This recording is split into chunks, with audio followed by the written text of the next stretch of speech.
বিসমিল্লাহির রহমানির রহিম। প্রিয় শিক্ষার্থী, আমি হাবিবুল্লাহ হাবিব স্যার তোমাদের আজকের ক্লাসে স্বাগত জানাচ্ছি। আজকের ক্লাসে আমাদের টপিক হবে লেকচার 2 অর্থাৎ ইলেকট্রনিক্সের লেকচার 2। এই লেকচার 2 এর ক্ষেত্রে আমি লেকচার 1 এ যেটা আলোচনা করেছিলাম সেক্ষেত্রে তোমরা হয়তো জানো যে লেকচার 1 এ কিন্তু হাইলাইটেড ছিল বিদ্যুৎ উৎপাদন পদ্ধতি সমূহ। ওটাকে হাইলাইটেড করে ওটাকে বেস করে আলোচনা করেছিলাম। বিদ্যুৎ উৎপাদন পদ্ধতি সমূহের ক্ষেত্রে আমরা hydroelectric power plant, nuclear power plant, thermal power plant এগুলো নিয়ে ইন ব্রিফ আলোচনা করেছি। তো লেকচার 2 এর মধ্যে যেটা হবে, লেকচার 2 এর মধ্যে যেটা মেইন টপিক সেটা হচ্ছে ট্রান্সফরমার।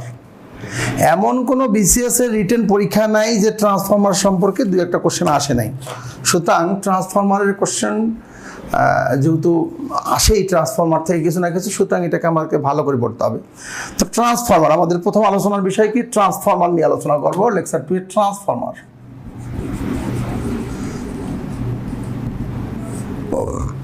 ট্রান্সফরমার কি জিনিস? মনে করো তোমার বাড়িতে তোমার জমির সামনে একটা বিদ্যুতের খুঁটি আছে, তোমার বাড়ির সামনে একটা বৈদ্যুতিক খুঁটি আছে, কিন্তু তোমার বাড়িতে বিদ্যুতের লাইন নেই। তুমি কর্তৃপক্ষকে বললাম, ভাই এটা কি ফাইজলামো নাকি? আমার বাড়ির সামনে বিদ্যুতের খুঁটি, আমার বাড়িতে বিদ্যুতের লাইন নেই। ওরা বললো তোমার বাড়ির উপর যে লাইনটা আছে সেটা 440 ভোল্ট, 440 ভোল্টের আছে তোমার বাড়ির সামনে উপর দিয়ে, যেটা সেটা তোমার বাড়িতে ব্যবহার বুঝি করতে গেলে 220 নিয়ে আসতে হবে। তো 440 ভোল্টের বিদ্যুৎকে 220 ভোল্টের বিদ্যুতে রূপান্তরিত করতে হবে। তো 440কে 220 ভোল্টে রূপান্তরিত আর এমনিতে হবে না, একটা যন্ত্র তো লাগবে। যে যন্ত্রের সাহায্যে 440 ভোল্টের বিদ্যুৎকে 220 ভোল্টের বিদ্যুতে রূপান্তরিত করা হবে তার নাম ট্রান্সফরমার। অর্থাৎ যে যন্ত্রের সাহায্যে উচ্চ ভোল্টেজকে নিম্ন ভোল্টেজ, অথবা উল্টো করেও বলতে পারি, মনে করো তোমার বাড়িতে বিদ্যুতের লাইন আছে, কিন্তু তুমি মনে করলা ছোটোখাটো একটা মেশিন চালাবে, তোমার বাড়ির সামনে ছোটোখাটো একটা ফ্যাক্টরি চালাবে। এবার ওই 220 ভোল্টে কিন্তু এই ফ্যাক্টরির চাকা ঘুরবেই না, মেশিনের চাকা ঘুরবেই না। তাহলে তোমাকে কি করতে হবে? এবার আবার ভোল্টেজ বাড়াইতে হবে। তুমি আবার গেলা কর্তৃপক্ষের কাছে, ভাই আমার তো এবার ভোল্টেজ বাড়াইতে হবে। বলছে আবারও একটা ট্রান্সফরমার তোমার লাগবে। এবার করবে কি? 220 ভোল্টটাকে 440-এ রূপান্তরিত করতে হবে। অর্থাৎ মেশিন সাধারণত চলে 440 ভোল্টের বৈদ্যুতিক প্রেসারে, তেমন অবস্থায় 220 দিতে চলবে না, তো 440 ভোল্টের লাগবে। তখন তুমি আবারও আবেদন করবে, এবার তোমাকে ট্রান্সফরমার দেবে স্টেপ আপ, অর্থাৎ নিম্ন ভোল্টেজ উচ্চ ভোল্টেজ। তাহলে মোরাল অফ দ্য স্টোরি আমরা বলতে পারি যে ডিভাইস বা যন্ত্রাংশের সাহায্যে, যে যন্ত্রের সাহায্যে বলতে পারি উচ্চ ভোল্টেজকে নিম্ন ভোল্টেজ অথবা নিম্ন ভোল্টেজকে উচ্চ ভোল্টেজে রূপান্তরিত করে তাকে ট্রান্সফরমার বলে। আবারও বলি, যে যন্ত্রের সাহায্যে নিম্ন ভোল্টেজকে উচ্চ ভোল্টেজ অথবা উচ্চ ভোল্টেজকে নিম্ন ভোল্টেজে রূপান্তরিত করে তাকে ট্রান্সফরমার বলে। নিম্ন ভোল্টেজকে উচ্চ ভোল্টেজ অথবা কি বলছি, উচ্চ ভোল্টেজকে নিম্ন ভোল্টেজে রূপান্তরিত করা যায় তাকে বলা হয় কি? বলো ট্রান্সফরমার। নিম্নকে উচ্চ, উচ্চকে নিম্নতে রূপান্তরিত করা তাকে কি বলা হয়? বলো ট্রান্সফরমার। কথা কি বুঝতে পেরেছো? নিম্ন ভোল্টেজকে উচ্চ ভোল্টেজ অথবা উচ্চ ভোল্টেজকে নিম্ন ভোল্টেজে রূপান্তরিত করা যায় তাকে বলা হয় কি? ট্রান্সফরমার। মনে থাকবে কিনা? এগুলো মূলনীতি টুলনীতি পরে আলোচনা করি, আগে আমি অ্যাভারেজ ট্রান্সফরমার সম্পর্কে আলোচনা করি। তাহলে ট্রান্সফরমার বলছি কি? নিম্ন ভোল্টেজকে উচ্চ ভোল্টেজ অথবা উচ্চ ভোল্টেজকে নিম্ন ভোল্টেজ, নিম্নকে উচ্চ অথবা উচ্চকে নিম্ন, যে ডিভাইস বা যন্ত্রাংশের সাহায্যে নিম্ন ভোল্টেজকে উচ্চ ভোল্টেজ অথবা উচ্চ ভোল্টেজকে নিম্ন ভোল্টেজে রূপান্তরিত করা যায় তাকে কি বলে? ট্রান্সফরমার। আচ্ছা, এবার বলতেছি ট্রান্সফরমার নিম্নকে উচ্চ, উচ্চকে নিম্ন, তার নাম কি? ট্রান্সফরমার। তাহলে ট্রান্সফরমার থেকে আমরা দেখতে পাচ্ছি যে ট্রান্সফরমার দুই প্রকার হয়। একটা হচ্ছে স্টেপ আপ, একটা হচ্ছে স্টেপ ডাউন। স্টেপ আপ বাংলায় করলে এটাকে আরোহী ট্রান্সফরমার, উচ্চধাপী ট্রান্সফরমার। আর স্টেপ ডাউন মানে অবরোহী বা নিম্নধাপী ট্রান্সফরমার। কথা কি বুঝতে পেরেছো কিনা? তাহলে বলেছি ট্রান্সফরমার কাকে বলে, এটা বলা হয়ে গেছে যে যন্ত্রের সাহায্যে নিম্ন ভোল্টেজকে উচ্চ ভোল্টেজ অথবা উচ্চ ভোল্টেজকে নিম্ন ভোল্টেজে রূপান্তরিত করে তাকে বলা হয় কি? ট্রান্সফরমার। ট্রান্সফরমার দুই প্রকার বলেছি, এক স্টেপ আপ, দুই স্টেপ ডাউন। স্টেপ আপ বা উচ্চধাপী বা আরোহী ট্রান্সফরমার।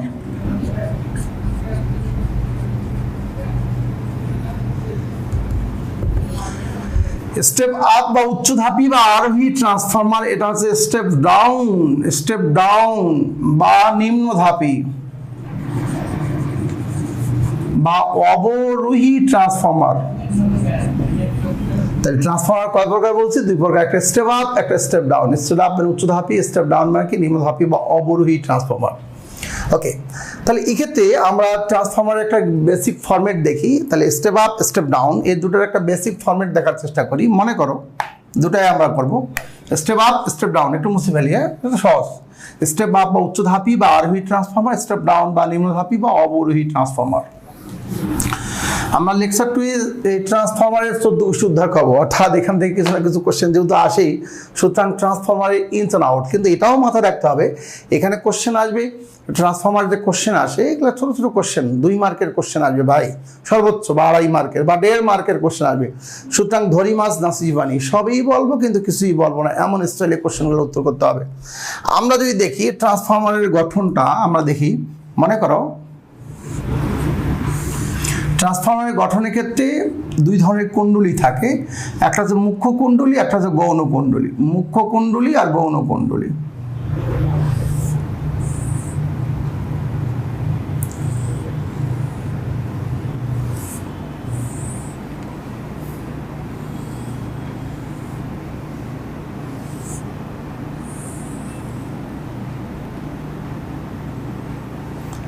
তাহলে স্টেপ আপ, স্টেপ ডাউন, একটা স্টেপ আপ, একটা স্টেপ কি বলছি ডাউন। তা 2 ধরনের কুণ্ডলী, একটা হচ্ছে স্টেপ আপ, একটা হচ্ছে স্টেপ ডাউন। দেখো ভাইয়া, step up, step up, step down, 2টা কুণ্ডলী, একটা হচ্ছে স্টেপ আপ। তাহলে মনে রাখতে হবে কুণ্ডলী হচ্ছে তামার তার পেঁচিয়ে, বলা হচ্ছে অন্তরিত তামার তার। অন্তরিত তামার তার, মনে করো অন্তরক পদার্থ কি, ওই যে রাবার, প্লাস্টিক, এগুলা দেখবে যে তারের উপরে রাবার প্লাস্টিক থাকে না, রাবার থাকে না, আমরা ওইটা কামড়ায় বাইর করি পিতলেরটা, ওই পিতলের ওইটা। তো অন্তরিত তামার তার পেঁচিয়ে স্টেপ আপ এবং স্টেপ ডাউন দুটা কুণ্ডলী আছে, 2টা কুণ্ডলী। তা আমরা যদি প্রথমে স্টেপ আপ বানাতে চাই, তো এই পাশে যে প্যাচ সংখ্যা থাকবে এটা হচ্ছে তোমার ইপি, এটা তো মুখ্য কুণ্ডলী মানে প্রাইমারি বলতেছি, এটা হচ্ছে ইএস সেকেন্ডারি। তো স্টেপ আপ যদি করতে চাই, এখানে মনে করো যতটি পেঁয়াজ থাকবে তার চেয়ে বেশি পেঁয়াজ থাকতে হবে, দ্বিগুণ পেঁয়াজ করলাম। মনে করো পেঁয়াজ এই পাশে তার পেঁচিয়ে, ওই যে কয়েলের মতন আর কি, তার পেঁচিয়ে এখানে মুখ্য আর গৌণ 2টা কুণ্ডলী করা হবে। তা যদি গৌণ কুণ্ডলীর পেঁয়াজ সংখ্যা বা পাক সংখ্যা বেশি থাকে, তো এটা হচ্ছে ইন, এটা হচ্ছে ইনপুট, এটা হচ্ছে আউটপুট। অর্থাৎ বিদ্যুৎ কিন্তু সেকেন্ডারি দিয়ে বের হবে, অর্থাৎ গৌণ কুণ্ডলী দিয়ে বের হবে। তা আউটপুটে বিদ্যুৎটা তুমি বেশি পাবে। ইনপুটের সিগনালে তুমি প্রধান মুখ্য কুণ্ডলীতে দিচ্ছ যা, গৌণ কুণ্ডলীতে এটাকে বাড়াচ্ছ, ভোল্টেজ বাড়াচ্ছ, যেটা হচ্ছে যে ট্রান্সফরমারের সাহায্যে, এই ট্রান্সফরমারটাকে বলা হচ্ছে স্টেপ আপ বা আরোহী ট্রান্সফরমার। স্টেপ আপ বা আরোহী ট্রান্সফরমার। তাই দেখো, তাহলে স্টেপ আপ ট্রান্সফরমারের ক্ষেত্রে বেসিক ফরম্যাটটা কি, অর্থাৎ গৌণ কুণ্ডলীর পাক সংখ্যা মুখ্য কুণ্ডলীর চেয়ে বেশি থাকবে। তাহলে গৌণ কুণ্ডলীর পাক সংখ্যা যদি মুখ্য কুণ্ডলীর চেয়ে বেশি থাকে, তখন তার নাম হচ্ছে স্টেপ আপ ট্রান্সফরমার। গৌণ কুণ্ডলীর পাক সংখ্যা মুখ্যের চেয়ে বেশি থাকবে, তার নাম কি বলছে? Step up. Step up. তা গৌণর পাক সংখ্যা মুখ্যের চেয়ে বেশি, নাম কি? Step up. এবার উল্টা করি, মনে করো উল্টা আরেকটা বানাবো।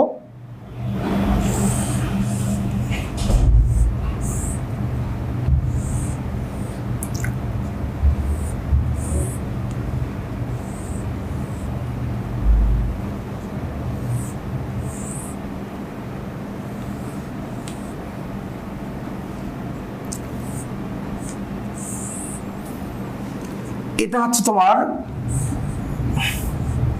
এটাও এরকম করি, ইএস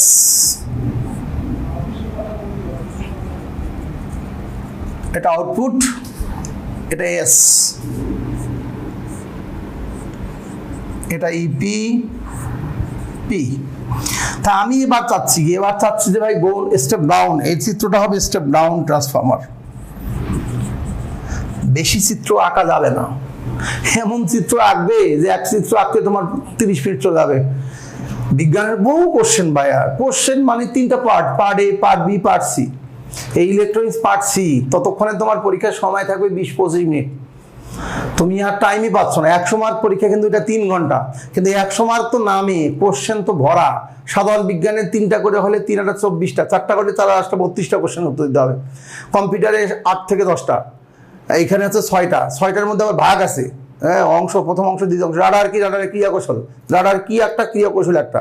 সুতরাং অনেকগুলো কোশ্চেন। সুতরাং তোমাকে না বুঝে যে না বলে যদি কেউ বলে চিত্রভিত্তিক কোশ্চেন, তুমি শহীদ হয়ে যাবা। চিত্র আঁকার মতন ফুরসুতি পাবো না। আর চিত্র আঁকতে গেলে ওই চিত্র দিয়ে চলে আসতে হবে, কিছুই লিখতে পারবে না। সুতরাং চিত্র আবার না আঁকলেও হবে না। কোনগুলো? যেগুলো প্রবাহ চিত্র রেখা টেখা দিয়ে আঁকা যায় সেগুলো তুমি আঁকবা। যেগুলো প্রবাহ চিত্র শুধু সেগুলো আঁকবে, যেগুলো প্রবাহ চিত্র না ওগুলো আঁকার দরকার নেই। কথা কি বুঝতে পেরেছি কিনা? তাহলে এটা হচ্ছে স্টেপ ডাউন বানাবো আমরা, স্টেপ ডাউন ট্রান্সফর্মার। তাহলে এবার কি হবে? এবার হচ্ছে মুখ্য কুণ্ডলীর পাক সংখ্যা থাকবে বেশি আর গৌণ কুণ্ডলীর পাক সংখ্যা থাকবে কম। গৌণ কুণ্ডলীর পাক সংখ্যা কম, এটা হচ্ছে স্টেপ ডাউন বা নিম্নধাপী। এটা স্টেপ ডাউন মানে কি? অবরোহী। ওটা যদি আরোহী হয় এটা হচ্ছে অবরোহী ট্রান্সফর্মার। তাহলে এটা হচ্ছে আরোহী ট্রান্সফর্মার, এটা হচ্ছে অবরোহী ট্রান্সফর্মার। তাহলে বেসিক্যালি তোমাকে আমি বোঝাতে চাচ্ছি যে ভাই ট্রান্সফর্মার গঠনগত দিক থেকে আমরা এটা দুইভাবে ভাগ করতে পারি, একটা হচ্ছে স্টেপ আপ, একটা স্টেপ ডাউন। স্টেপ আপ মানে যে সমস্ত ট্রান্সফর্মার ভোল্টেজকে বাড়াতে সহায়তা করবে, আর যে সমস্ত ট্রান্সফর্মার ভোল্টেজকে কমাবে, উচ্চ থেকে নিম্ন দিকে যাবে, সেগুলো স্টেপ ডাউন ট্রান্সফর্মার। আশা করি বুঝতে পেরেছো। চিত্রটা খুবই ইম্পর্টেন্ট। আমি যেভাবে আঁকছি শুধু এটাই আঁকবে, মার্কার বা কলম দিয়ে না, এটা আঁকবে পেন্সিল দিয়ে, পার্থক্যই। তাহলে ট্রান্সফর্মার কি, ট্রান্সফর্মার কত প্রকার, কোশ্চেন উত্তর হয়ে গেল। আমাদের প্রশ্ন হচ্ছে ট্রান্সফর্মার কি, কত প্রকার ও কি কি? ট্রান্সফর্মার কি, কত প্রকার ও কি কি? বেসিক ফরম্যাট একদম। ট্রান্সফর্মারের প্রথম কোশ্চেন এটাই হওয়া উচিত। তাহলে আমি বলতেছি ট্রান্সফর্মার নিয়ে কোশ্চেন ভাই পরীক্ষা 35তম বিশেষ থেকে 40তম বিশেষ পর্যন্ত হয়ে গেছে, প্রশ্ন হয় নাই এমন কোনো প্রশ্ন নাই। মনে করো ট্রান্সফর্মার নিয়ে কোনো কোশ্চেন যদি পরীক্ষা না আসে তা মনে করো প্রশ্ন ভুল, পরীক্ষা না দিয়ে চলে আসবা, এত ইম্পর্টেন্ট। তার মধ্যে আবার সত্যি আইসো না। তাই বলছি step up, step down transformer 2 প্রকার, স্টেপ আপ, স্টেপ ডাউন।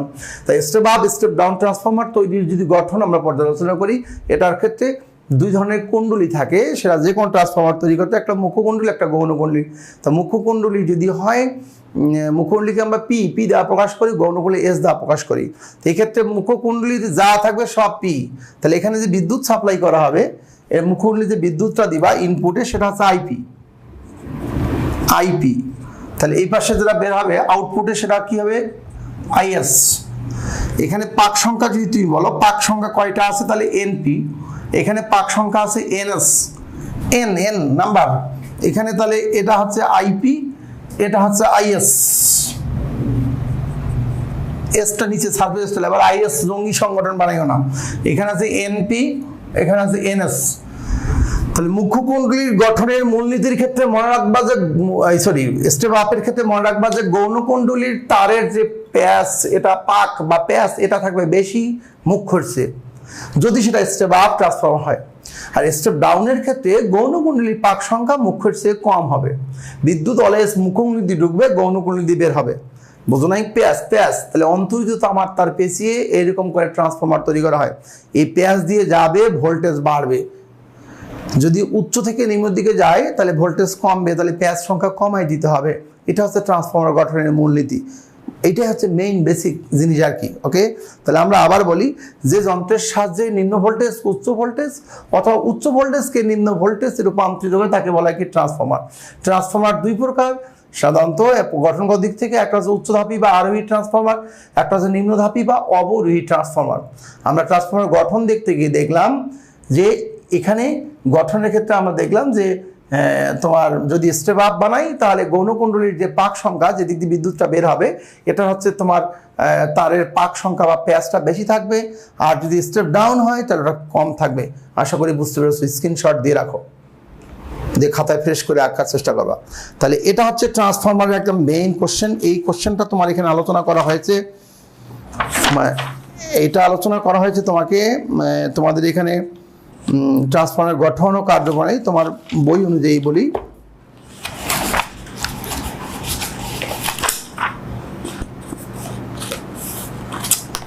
একটু প্লিজ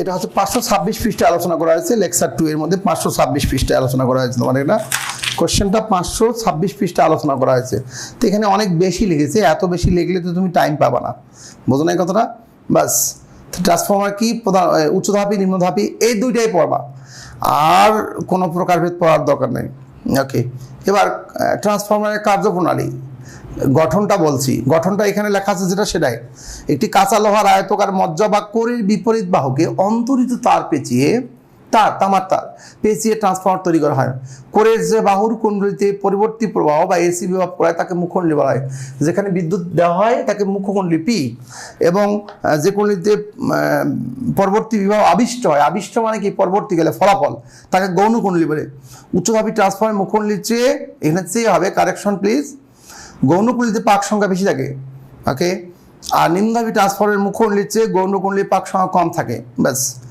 এবং কার্যপ্রণালী ধরা যাক এনপি প্যাচ বিশিষ্ট মুখ্যমন্ত্রী এত কিছু বলা যাবে না আমি যেটা বলছি শুধু সেটুকু বললেই চলবে ওকে এবার আমি কার্যপ্রণালী দেখাবো এটা চিত্রটা একটু তোমরা নিয়ে নাও স্ক্রিনশট দিয়ে নিয়েছ তাহলে এবার আমি কার্যপ্রণালীটা একটু আমার মতো করে লিখে দিই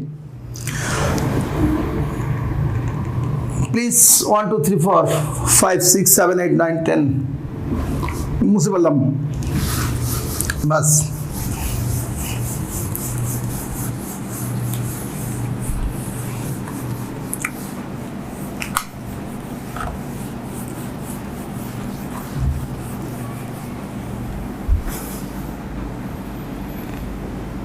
আমরা বলবো ট্রান্সফর্মারের কার্যপ্রণালীটা একটু দেখাই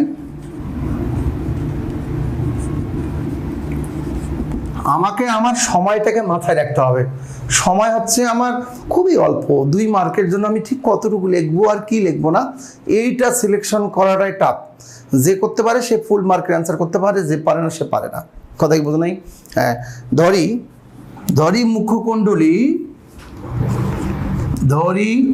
মুখ্যকুণ্ডলী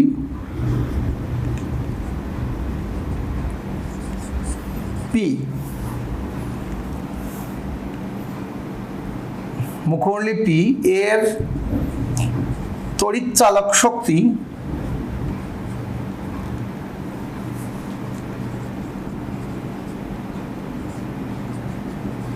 ইপি এর পাক সংখ্যা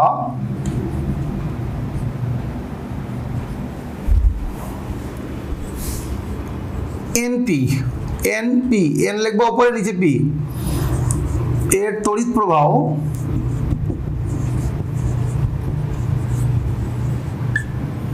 আইপি এগুলো সব মুখ্যের কথা বলছি এবং গৌণকুণ্ডলী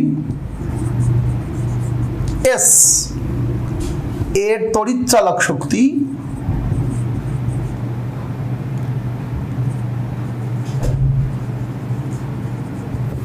ইএস এর পাক সংখ্যা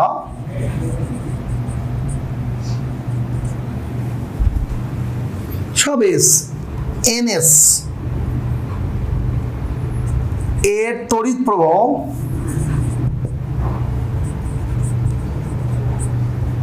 আইএস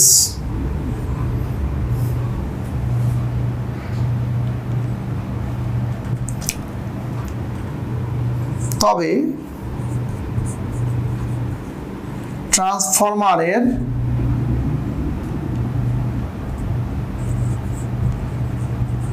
মূলনীতি অনুসারে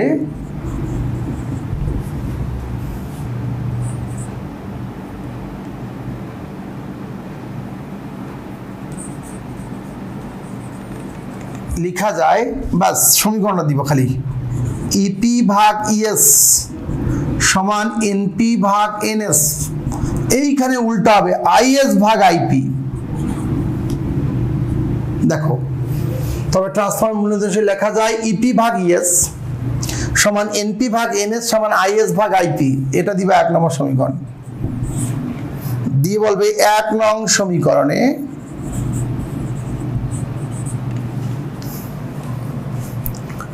যে কোনো তিনটি রাশির মান জানা থাকলে চতুর্থ রাশির মান বের করা যাবে। চতুর্থ রাশির মান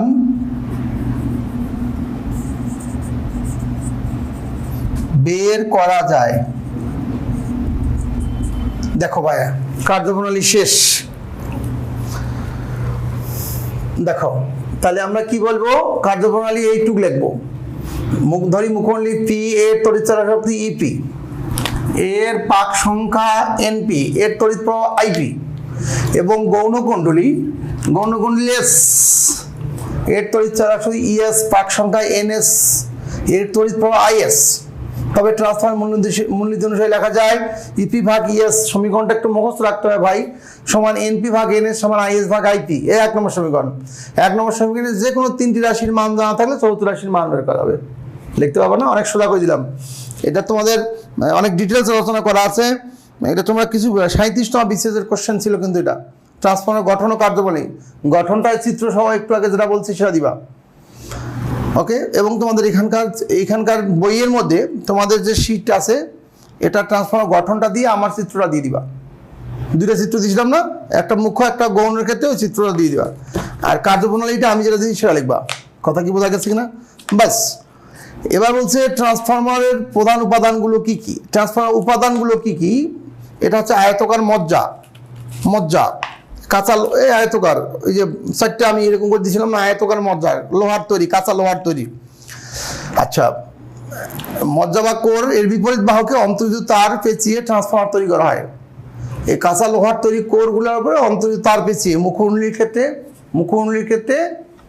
মুখমণ্ডলীর বিদ্যুৎ ঢুকবে, গৌণদ্বীপ বের হবে। স্টেপ আপের ক্ষেত্রে মুখমণ্ডলীর পাক সংখ্যা কম দিবা, গৌণের বেশি। আর স্টেপ ডাউনের ক্ষেত্রে গৌণের পাক সংখ্যা হচ্ছে তোমার কম থাকবে মুখ্যর চেয়ে। এইটা হচ্ছে তোমার coil, primary coil, secondary coil, মুখমণ্ডলী আর গৌণকুণ্ডলীর কথা বলেছি, এখানে লেখা আছে এখানে। ব্যাস, কথা কি বুঝতে পেরেছো কিনা? অর্থাৎ তোমাদের শীট দেখে পড়ে নিবা। শুধু প্রথম কোশ্চেনটা এটা বলছি ট্রান্সফরমার মূলনীতি কি, এটা একটু বলি, এটা একটু মুখস্থ করে নিও। ট্রান্সফরমার মিউচুয়াল ইলেকট্রোম্যাগনেটিক ইন্ডাকশন তত্ত্বের উপর কাজ করে। অল্টারনেটিং ভোল্টেজ প্রাইমারি উইন্ডিংয়ে সরবরাহ করালে প্রাইমারি উইন্ডিংয়ে অল্টারনেটিং কারেন্ট সার্কুলেটিং হয়ে থাকে। এই কারেন্ট কোরের মধ্যে অল্টারনেটিং ফ্লাক্স উৎপন্ন করে। এই ফ্লাক্স প্রসারণ ও ভেঙে পড়ার ফলে উইন্ডিং টার্নকে কর্তন করার কারণে এই প্রাইমারি উইন্ডিংয়ে অল্টারনেটিং ভোল্টেজ উৎপন্ন হয়। এই অল্টারনেটিং ফ্লাক্স সেকেন্ডারি উইন্ডিংয়ের সাথে সংযুক্ত থাকায় ফ্যারাডের তড়িৎচুম্বক আবেশের তত্ত্বানুযায়ী তড়িৎচাপের সৃষ্টি করে। এভাবে ট্রান্সফরমার কাজ করে। মোট কথা হচ্ছে মুখ্যকুণ্ডলী দিয়ে বিদ্যুৎ দিবা, গৌণকুণ্ডলী দিয়ে ভোল্টেজ কম বেশি হয়ে বেড়ে যাবে। ওকে, তো এটা একটু থিওরিটিক্যাল কথাগুলো পড়ে নিও। বলা আছে ট্রান্সফরমার দক্ষতা বলতে কি বোঝো, এখানে তোমাদের কোশ্চেন দেওয়া আছে। ট্রান্সফরমার দক্ষতা বলতে কি বোঝো? কোনো ট্রান্সফরমার গৌণকুণ্ডলীর প্রান্তে বৈদ্যুতিক ক্ষমতা ও মুখ্যকুণ্ডলীর প্রান্তে প্রযুক্ত বৈদ্যুতিক ক্ষমতার অনুপাতকে দক্ষতা বলে। মানে তুমি ইনপুটে কি দিচ্ছ, মুখ্যকুণ্ডলী মানে কি পি, এখানে যতটুক দিচ্ছ আর গৌণকুণ্ডলীতে কি পাচ্ছ, এই দুটো অনুপাত বোঝো নাই? এই অনুপাতটাকে বলা হচ্ছে কি ক্ষমতা। পার্সেন্টেজ করলে 100 দ্বিগুণ করে নিবা। তাহলে প্রাপ্ত বৈদ্যুতিক ক্ষমতা, তাহলে মুখ্যকুণ্ডলীতে প্রদত্ত বিদ্যুৎ প্রবাহ আর গৌণকুণ্ডলী দিয়ে প্রাপ্ত বিদ্যুৎ প্রবাহের এই দুইটার ভোল্টেজের যে অনুপাত, এই দুটো ভোল্টেজের অনুপাতকে বলা হয় কি ট্রান্সফরমারের ক্ষমতা বা দক্ষতা। ব্যাস। তড়িৎ মোটর আর ট্রান্সফরমারের পার্থক্য কি? এটা হচ্ছে তড়িৎ মোটর তো অন্য জিনিস। মোটর হচ্ছে কি বিদ্যুৎ শক্তিকে যান্ত্রিক শক্তি রূপান্তরিত করে। ফ্যানের মধ্যে আছে বিদ্যুৎ শক্তিকে যান্ত্রিক শক্তি করে, তার নাম কি তড়িৎ মোটর। বিদ্যুৎ শক্তি কোন শক্তি করবে? যান্ত্রিক শক্তি, তার নাম কি বলছে আমরা? তড়িৎ মোটর। বিদ্যুৎ শক্তিকে যান্ত্রিক শক্তি করবে, তার নাম কি? তড়িৎ মোটর। বিদ্যুৎকে যান্ত্রিক বানাবে। আমরা এটা আগের দিনও পড়েছি। বিদ্যুৎ শক্তিকে যান্ত্রিক শক্তি দিয়ে ব্রাশ দিয়ে বিদ্যুৎ ঢুকবে, তারপর কমিউটেটর যাবে, কমিউটেটর দিয়ে আর্মেচার দিয়ে ক্ষেত্র চুম্বক দিয়ে যন্ত্র ঘুরবে। ব্রাশ দিয়ে ঢুকবে, কমিউটেটরে যাবে, তারপর আর্মেচার মানে কয়েল, এই কুণ্ডলীতে ঘুরবে। এরপর একটা আবিষ্ট তড়িৎচালক বল উৎপন্ন হবে। সেই বল ক্ষেত্র চুম্বকের সাহায্যে আরো বেশি গতিশীল হবে এবং যন্ত্রকে ঘূর্ণন বলের সৃষ্টি করবে। যন্ত্র ঘুরতে থাকবে। তুমি একা ঘোরো না, ঘুরে কিছুক্ষণ থামা দেওয়া, তোমার মাথাটা ব্রেনটা ঘুরতেছে। তো ব্যাপারটা হচ্ছে যে ঘূর্ণন বল সৃষ্টি হবে, ঘূর্ণন বলের ফলে তোমার যন্ত্র ঘুরতে থাকবে। তাহলে যান্ত্রিক বিদ্যুৎ শক্তির দ্বারা যান্ত্রিক শক্তি, তার নাম কি? তড়িৎ মোটর। এবার নিম্ন ভোল্টেজকে উচ্চ ভোল্টেজ বা উচ্চকে নিম্ন করার তার নাম কি? ট্রান্সফরমার। এগুলো পড়ে নিবা তোমরা, ওকে? এগুলো ট্রান্সফরমার পার্থক্য পড়ে নিবা। তা ট্রান্সফরমার কত প্রকার, কি কি? শুধুমাত্র কার্যপ্রণালীর ভিত্তিতে ট্রান্সফরমার দুইটা, এটা স্টেপ আপ স্টেপ ডাউন পড়বা। আকৃতি, গঠন, শীতল করা এগুলো লাগবে না। তাহলে 6 নম্বর প্রশ্নের মধ্যে যেটা দেওয়া আছে তোমাদের বইয়ে, শুধুমাত্র প্রথমটা পড়বা, কার্যপ্রণালী ভিত্তিতে ট্রান্সফরমার দুই প্রকার, স্টেপ আপ স্টেপ ডাউন। আকৃতি গঠন লাগবে না, শীতল করার পদ্ধতি লাগবে না, স্থাপন পণ্যই লাগবে না। কথা কি বুঝতে পেরেছো কিনা? তাহলে শুধুমাত্র প্রথমটায়, মার হচ্ছে আমার 2, এটা মাথায় রাখতে হবে।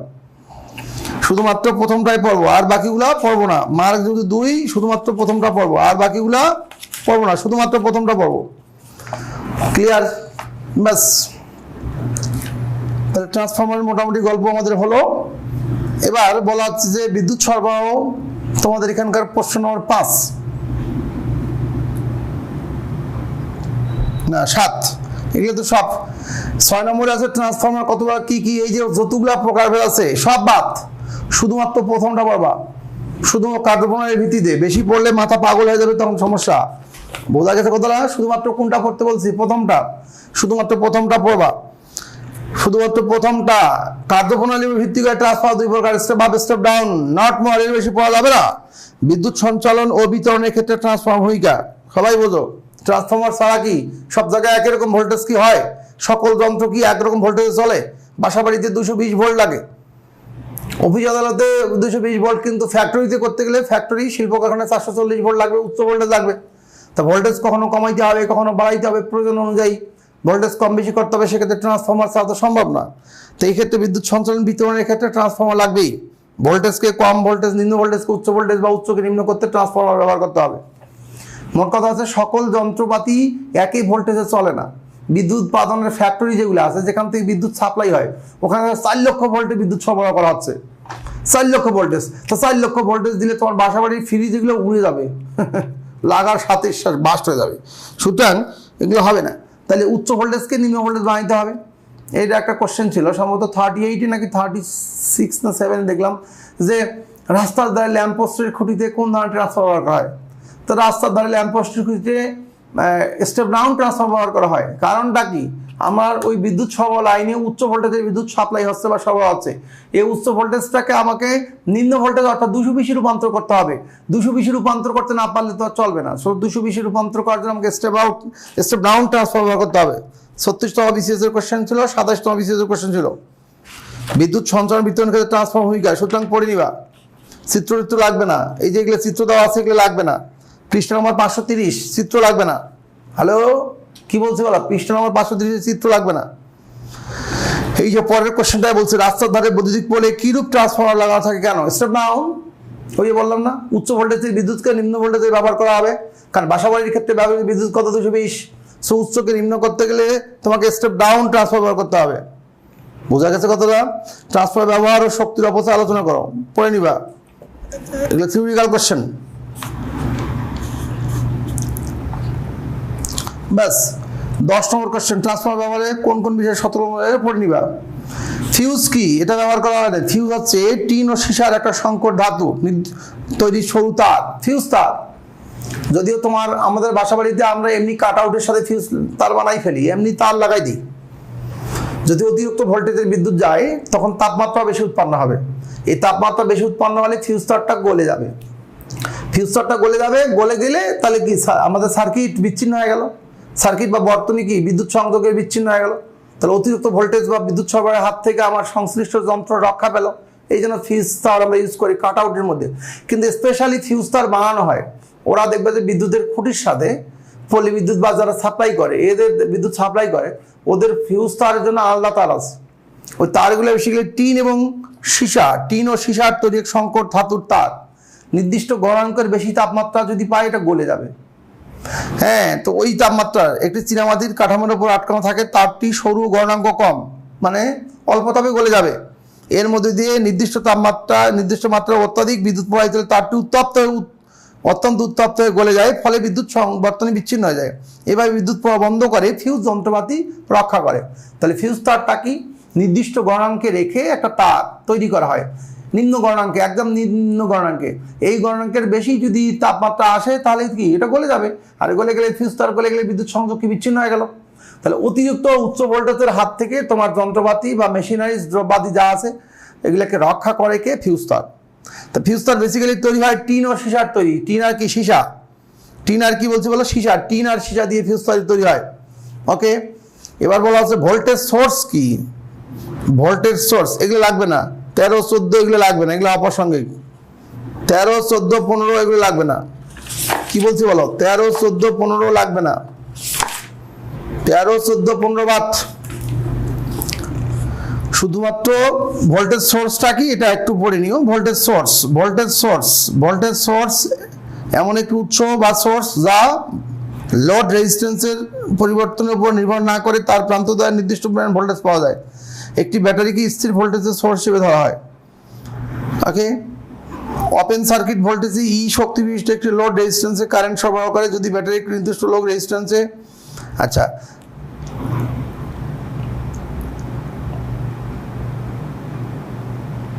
এটাও খুব বেশি প্রসঙ্গ না। ভোল্টেজ সোর্স, ভোল্টেজটা কি? এটাই পাবলিকের সমস্যা। ভোল্টেজ বাংলা আছে বিভব, অর্থাৎ তোমাকে খুব আঞ্চলিক ভাষায় যদি বলি এটা হচ্ছে চাপ, প্রেশার। নদীর তো স্রোত থাকে, তো ওই স্রোতে তো নদীর পাড় ভাঙে না, কিন্তু বন্যার সময় দেখা যাচ্ছে এমন স্রোত থাকে যে পাড় ভেঙে যায়। তো মনে করো 220 ভোল্টেজের যে তোমার বৈদ্যুতিক প্রেশার বা চাপ, 440 ভোল্টেজের বিদ্যুতের কি সেম চাপ থাকবে না বেশি চাপ থাকবে? বেশি চাপ থাকবে। তো ভোল্টেজটা বেসিক্যালি কি? বৈদ্যুতিক চাপ। সুতরাং এগুলা 12, 13, 14, 15 এগুলো লাগবে না। কোশ্চেন এগুলো অতিরিক্ত কোশ্চেন, পরীক্ষায় কোনোদিন আসবে না, কোনোদিন আসার সম্ভাবনা নেই।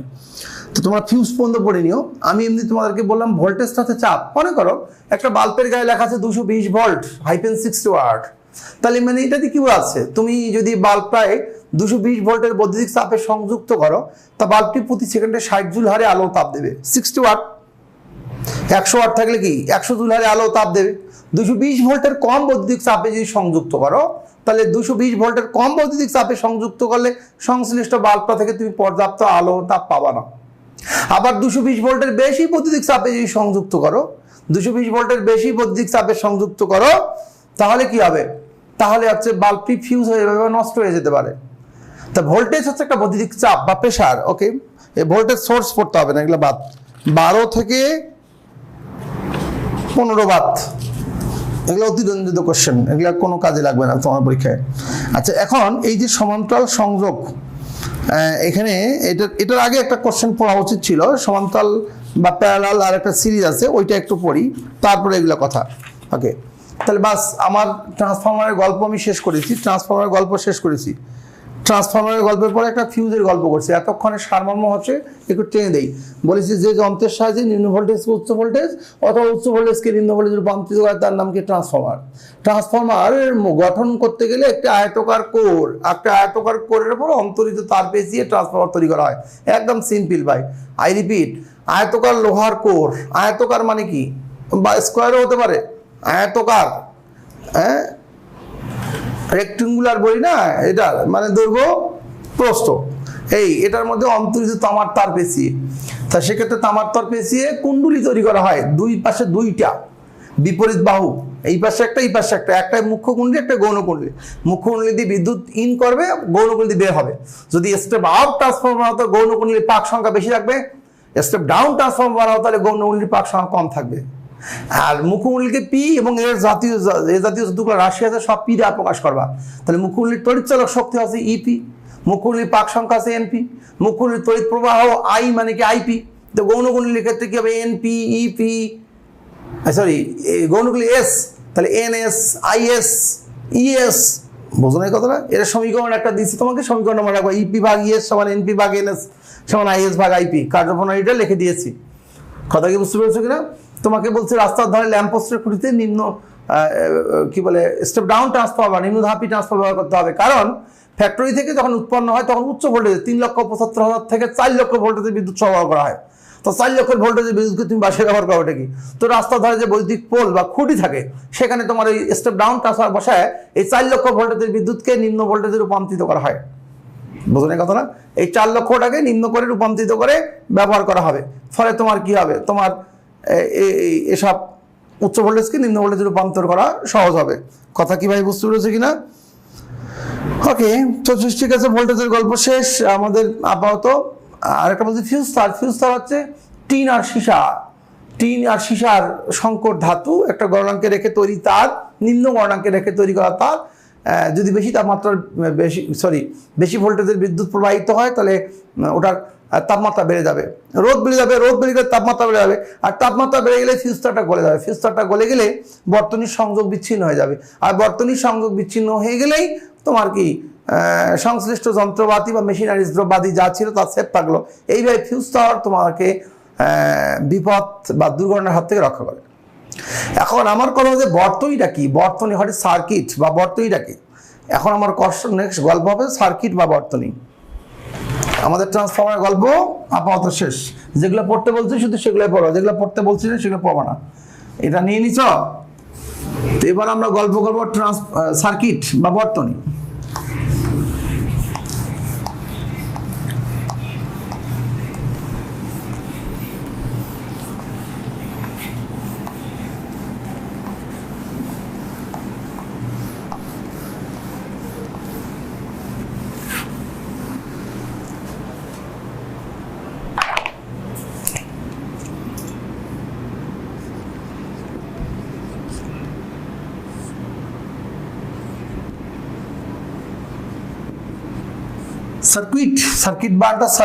সার্কিট বা বর্তনী কি? তড়িৎ প্রবাহ চলাচলের সম্পূর্ণ পথ বা রাস্তাকে বলা হয় তড়িৎ বর্তনী।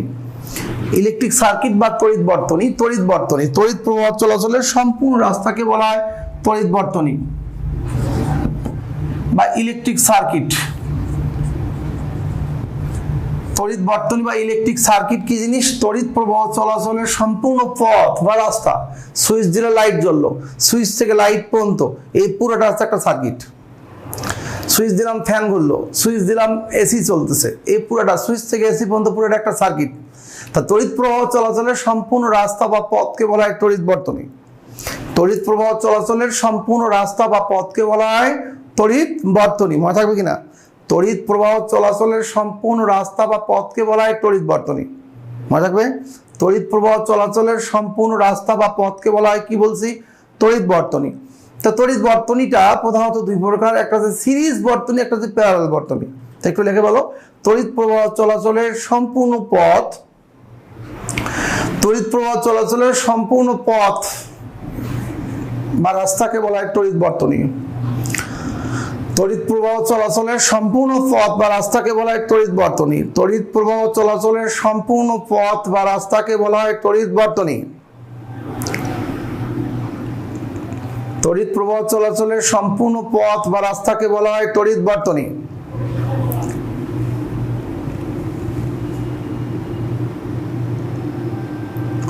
তড়িৎ প্রবাহ চলাচলের সম্পূর্ণ পথ বা রাস্তাকে বলা হয় কি বলছি? তড়িৎ বর্তনী। তড়িৎ প্রবাহ চলাচলের সম্পূর্ণ পথ বা রাস্তাকে বলা হয় তড়িৎ বর্তনী।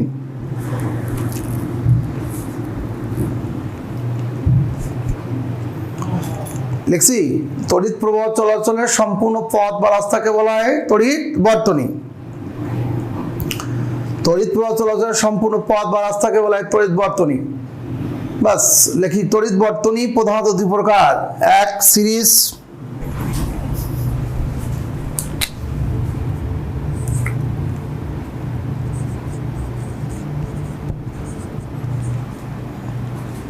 বা অনুক্রম বা শ্রেণী বর্তনী, দুই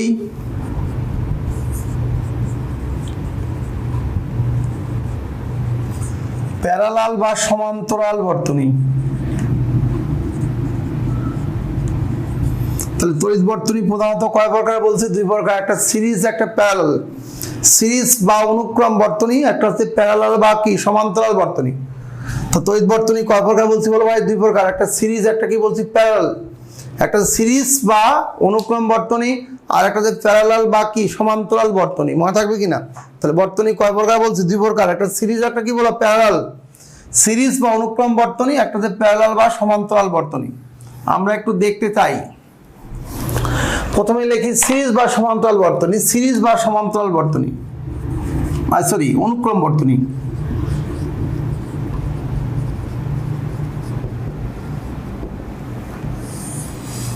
সিরিজ বা অনুক্রম বর্তনী, মনে করো একটা বর্তনী অনেকগুলো বর্তনীকে পাশাপাশি লাগানো হয়েছে। সিরিজ মানে কি সিরিয়ালি, একটার পর একটা একটার পর একটা। যদি কোনো সংযোগে কতগুলো বর্তনী বা বাল্ব যদি বলি সেটাও হতে পারে হাইলাইট করার জন্য, কতগুলো বর্তনী বাল্ব, একটা উদাহরণ দেওয়ার জন্য, বাল্ব কতগুলো বর্তনী বাল্বকে এমনভাবে সংযুক্ত করা হয় যেন বর্তনী বা বাল্বগুলোর একটির শেষ প্রান্ত অন্যটির প্রথম প্রান্তের সাথে সংযুক্ত থাকে। বলেছি যদি কোনো সংযোগে, লেখো যদি কোনো সংযোগে সিরিজ বর্তনী, লেখো সিরিজ বর্তনী বা অনুক্রম বর্তনী, লেখো আমার মতো করে লেখো তাহলে মনে থাকবে। লেখো যদি কোনো সংযোগে কতগুলো বর্তনী বা বাল্বকে, যদি কোনো সংযোগে কতগুলো বর্তনী বা বাল্বকে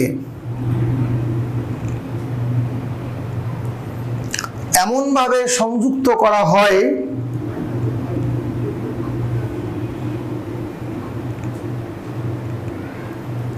যেন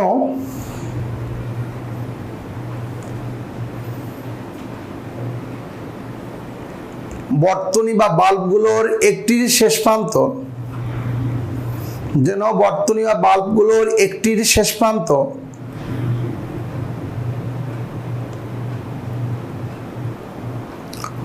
বর্তনী বা বাল্বগুলোর একটির কি বলেছি বলো, শেষ প্রান্ত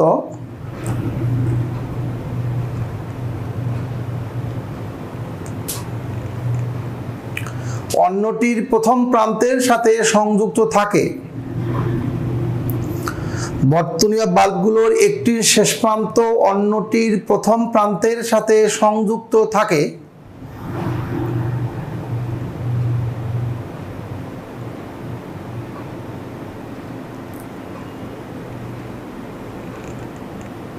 বর্তনী বাল্বগুলোর একটির শেষ প্রান্ত অন্যটির প্রথম প্রান্তের সাথে সংযুক্ত থাকে। তাহলে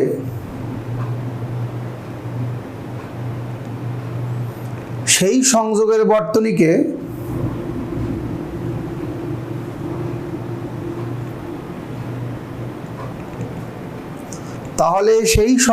বর্তনীকে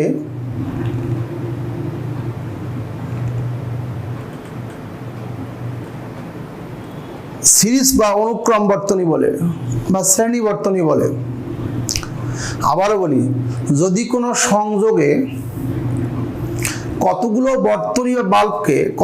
বর্তনী বা বাল্বকে এমনভাবে সংযুক্ত করা হয় যেন বর্তনী বা বাল্বগুলোর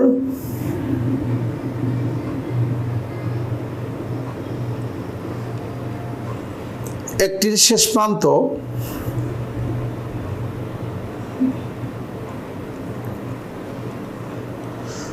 অন্যটির প্রথম প্রান্তের সাথে সংযুক্ত থাকে,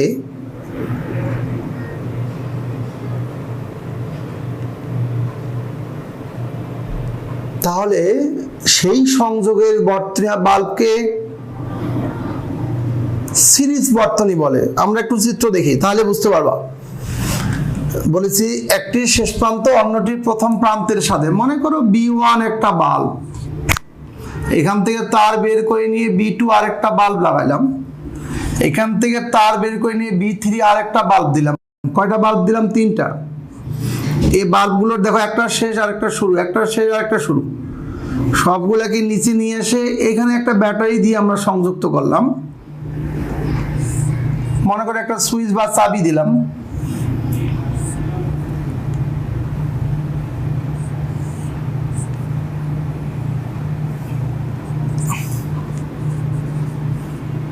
প্লাস মাইনাস, এর তড়িৎ কোষ বা ব্যাটারি দিলাম। দেখো সুইচ যদি চাপি তো 3টা বাল্বে একবারে জ্বলে উঠবে না। কোনো কারণে মনে করো B1 ফিউজ হয়েছে, তা B2 B3 জ্বলবে, because of that it's a circle. বিদ্যুৎ প্রবাহিত হবে এরকম করে চলমান চলমান। তুমি কি ভাবছো সুইচ দিলা, সুইচ থেকে বাল্ব জ্বললো? No, it's a circle. Switch থেকে বিদ্যুৎ বাল্ব দিয়ে ঘুরে আবার সুইচে আসবে, এই জন্য অন অফ করলে এই সার্কেলও অন অফ হয়, তখন বাল্বও অন অফ হয়। তাহলে B1 নষ্ট হলে B2 B3 ভালো থাকা সত্ত্বেও চলবে না বা জ্বলবে না। আচ্ছা মনে করো B2 নষ্ট, তাহলে B1 আর B3 ভালো থাকলে চলবে? জ্বলবে না। B3 যদি নষ্ট হয় তবুও জ্বলবে না। তা যে কোনো একটা নষ্ট হলে বাকিগুলো ভালো থাকা সত্ত্বেও চলবে না বা জ্বলবে না। এই ধরনের সংযোগটাকে বলে সিরিজ বর্তনী। কি বলে বলো? সিরিজ। তাহলে এই যে সিরিজ, সিরিয়ালি একটার শেষ আর একটা শুরু, একটার শেষ আর একটা শুরু, কথা কি বুঝতে পেরেছো কিনা? তো এই চিত্রটা কিসের বলছি? চিত্র সিরিজ বর্তনী।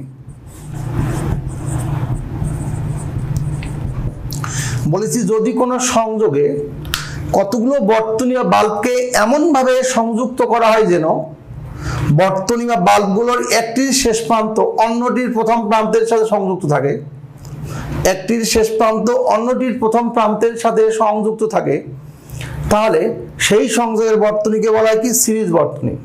কথা কি স্যার বুঝতে পেরেছো কিনা? বলেছি যে কতগুলো বর্তনী বাল্বকে এমনভাবে সংযুক্ত করা হয় যেন বর্তনী বাল্বগুলোর একটার শেষ আর একটা শুরু, একটার শেষ একটা শুরু।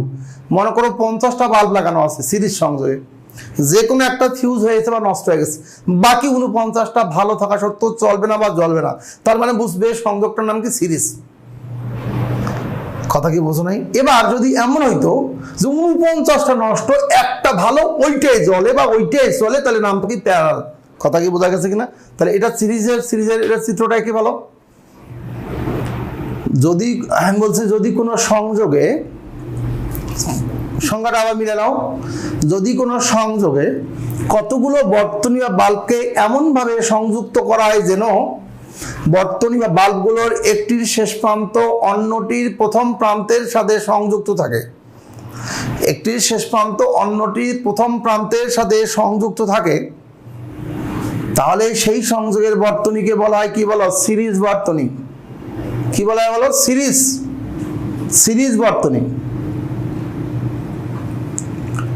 বাস, এবার আমরা আসি চিত্র আঁকছো তো নাকি? এটা সিরিজ গেল, সিরিজ বা অনুক্রম বা শ্রেণী বর্তনী। এবার আসি প্যারালাল। আর একটা কথা বলি, ট্রান্সফরমার যেমন একটা ইম্পর্টেন্ট টপিক, ট্রান্সফরমার নিয়ে কোশ্চেন হয়, এরকম করে সার্কিট বা বর্তনী সম্পর্কে কোশ্চেন যদি রিটেনে না হয়, কোশ্চেনই হবে না। মানে এত ইম্পর্টেন্ট রে ভাই, এত ইম্পর্টেন্ট।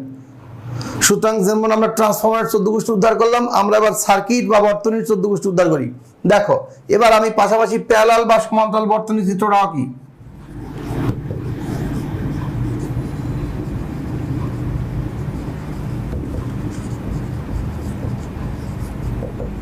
প্যারালাল বা সমান্তরাল বর্তনী একটু সংজ্ঞা লিখি, একটু সংজ্ঞা লিখি আগে, তারপর চিত্র আঁকি। আমার মতো করে একটু সংজ্ঞা লেখো। যদি কোনো সংযোগে, দেখো যদি কোনো সংযোগে কতগুলো বর্তনী বা বাল্বকে, যদি কোনো সংযোগে কতগুলো বর্তনী বা বাল্বকে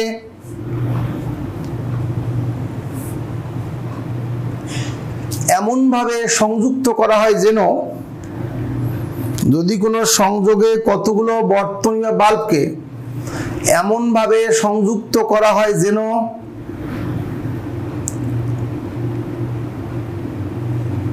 বর্তনী বা বাল্বগুলোর এক প্রান্ত একটি পরিবাহীর সাথে,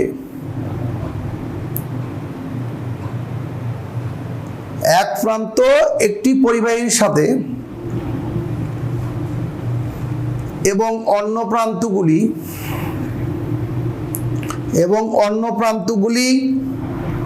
অন্য একটি পরিবাহীর সাথে সংযুক্ত থাকে, এবং অন্য প্রান্তগুলি অন্য একটি পরিবাহীর সাথে সংযুক্ত থাকে,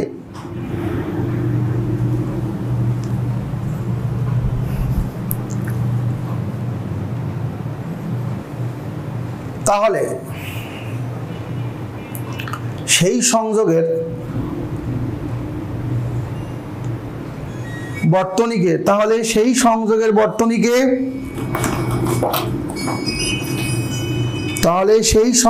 বর্তনীকে, প্যারালাল বর্তনী বলে। হ্যাঁ হ্যাঁ ক্লাস নিচ্ছে লাইভে। বলছি যদি কোনো সংযোগে, আবার বলি, যদি কোনো সংযোগে কতগুলো বর্তনী বাল্বকে এমনভাবে সংযুক্ত করা হয় যেন বর্তনী বা বাল্বগুলোর এক প্রান্ত একটি পরিবাহীর সাথে এবং অন্য প্রান্তগুলি অন্য একটি পরিবাহীর সাথে সংযুক্ত থাকে, এক প্রান্ত একটা পরিবাহীর সাথে এবং অন্য প্রান্তগুলি অন্য একটি পরিবাহীর সাথে সংযুক্ত থাকে, তাহলে সেই সংযোগের বর্তনীকে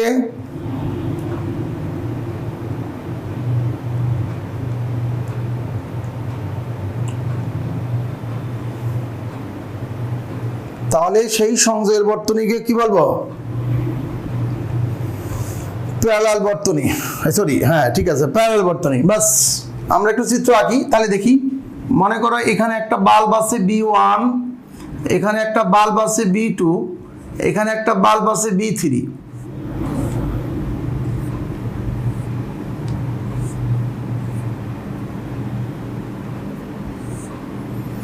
এই তিনটা বাল্বকে যদি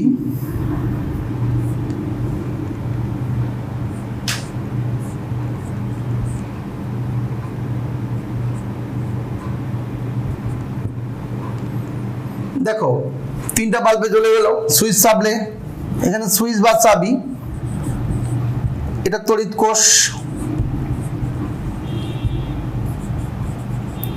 চিত্র হচ্ছে প্যারালাল বর্তনী।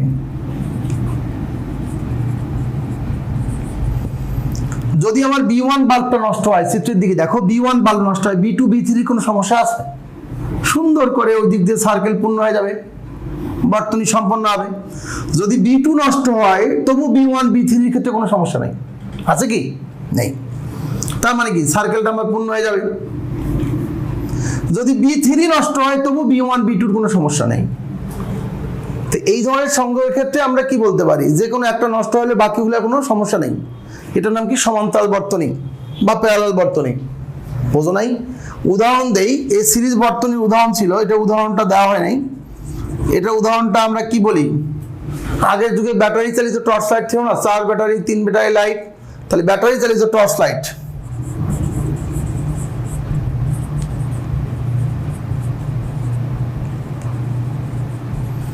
ব্যাটারি চালিত টর্চ লাইট, এই ব্যাটারি চালিত টর্চ লাইট বলতে পারি।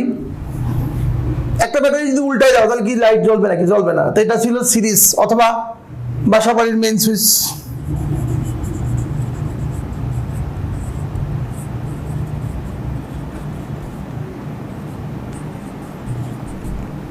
বাসাবাড়ির মেইন সুইচ, বাসাবাড়ির কি মেইন সুইচ। আর প্যারালালের ক্ষেত্রে আমরা কি বলবো? এটার ক্ষেত্রে আমরা উদাহরণ বলি,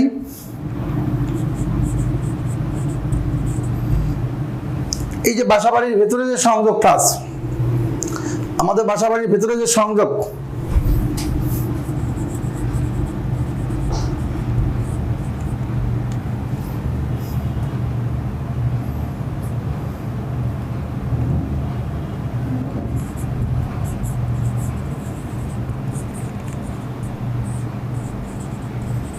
বাসাবাড়ির ভেতরে যে সংযোগটা, আমি যদি একটা লাইট অফ করি আরেকটা লাইট আমার কোনো সমস্যা হয় না, এটার নাম কি? প্যারালাল। আশা করি বুঝতে পেরেছো আমার কথা। কি স্যার বুঝতে পেরেছো কিনা? তাহলে বললাম যে যদি কোনো সংযোগে কতগুলো বর্তনী বা বাল্বকে এমনভাবে সংযুক্ত করা হয় যেন বর্তনীর বাল্বগুলো একটির শেষ প্রান্ত অন্যটির প্রথম প্রান্তের সাথে সংযুক্ত থাকে, একটির শেষ অন্যটির প্রথম, তাহলে সেই সংযোগের বর্তনীকে সিরিজ ও অনুক্রম বর্তনী বলে। আর প্যারালালের ক্ষেত্রে বা সমান্তরালের ক্ষেত্রে বলছি যেগুলোর এক প্রান্ত একটা পরিবাহীর সাথে, পরিবাহী মানে কি তার, এই যে এক প্রান্ত আর এক প্রান্ত ওইখানে, তাহলে সেই সংযোগের বর্তনীকে আমরা বলবো প্যারালাল বর্তনী। আশা করি বুঝতে পেরেছো কথা। কি স্যার বোঝা গেছে কিনা? তা আমাদের কোশ্চেন ছিল প্যারালাল আর সমান্তরাল বর্তনীর ক্ষেত্রে। এখন যদি তোমাকে রোধ বলে, রোধের সিরিজ সংযোগ একই স্টাইলে, এখানে বাল্বগুলোর জায়গায় রোধের একটা রোধ দিবা, এখানে বাল্বগুলোর জায়গায় বি দিয়ে আমি বাল্ব হয়েছে রোধ দিবা। কথা কি বুঝতে পেরেছো কিনা? তা আমরা রোধটাও দেখি। হ্যাঁ, রোধটা দেখি, একটু রোধটা দেখি। রোধ বা রেজিস্ট্যান্সটা দেখি, রোধ বা রেজিস্ট্যান্সটা। এটা কি হয়ে গেছে তোমাদের? তাহলে একটু স্ক্রিনশট দিয়ে রাখো।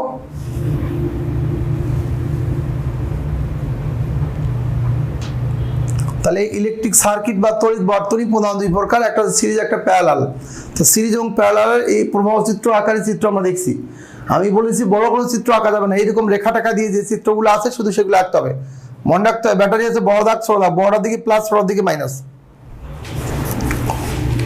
মুছে দেই ব্যাস। 1 2 3 4 5 6 7 8 9 10 মুছে দিলাম।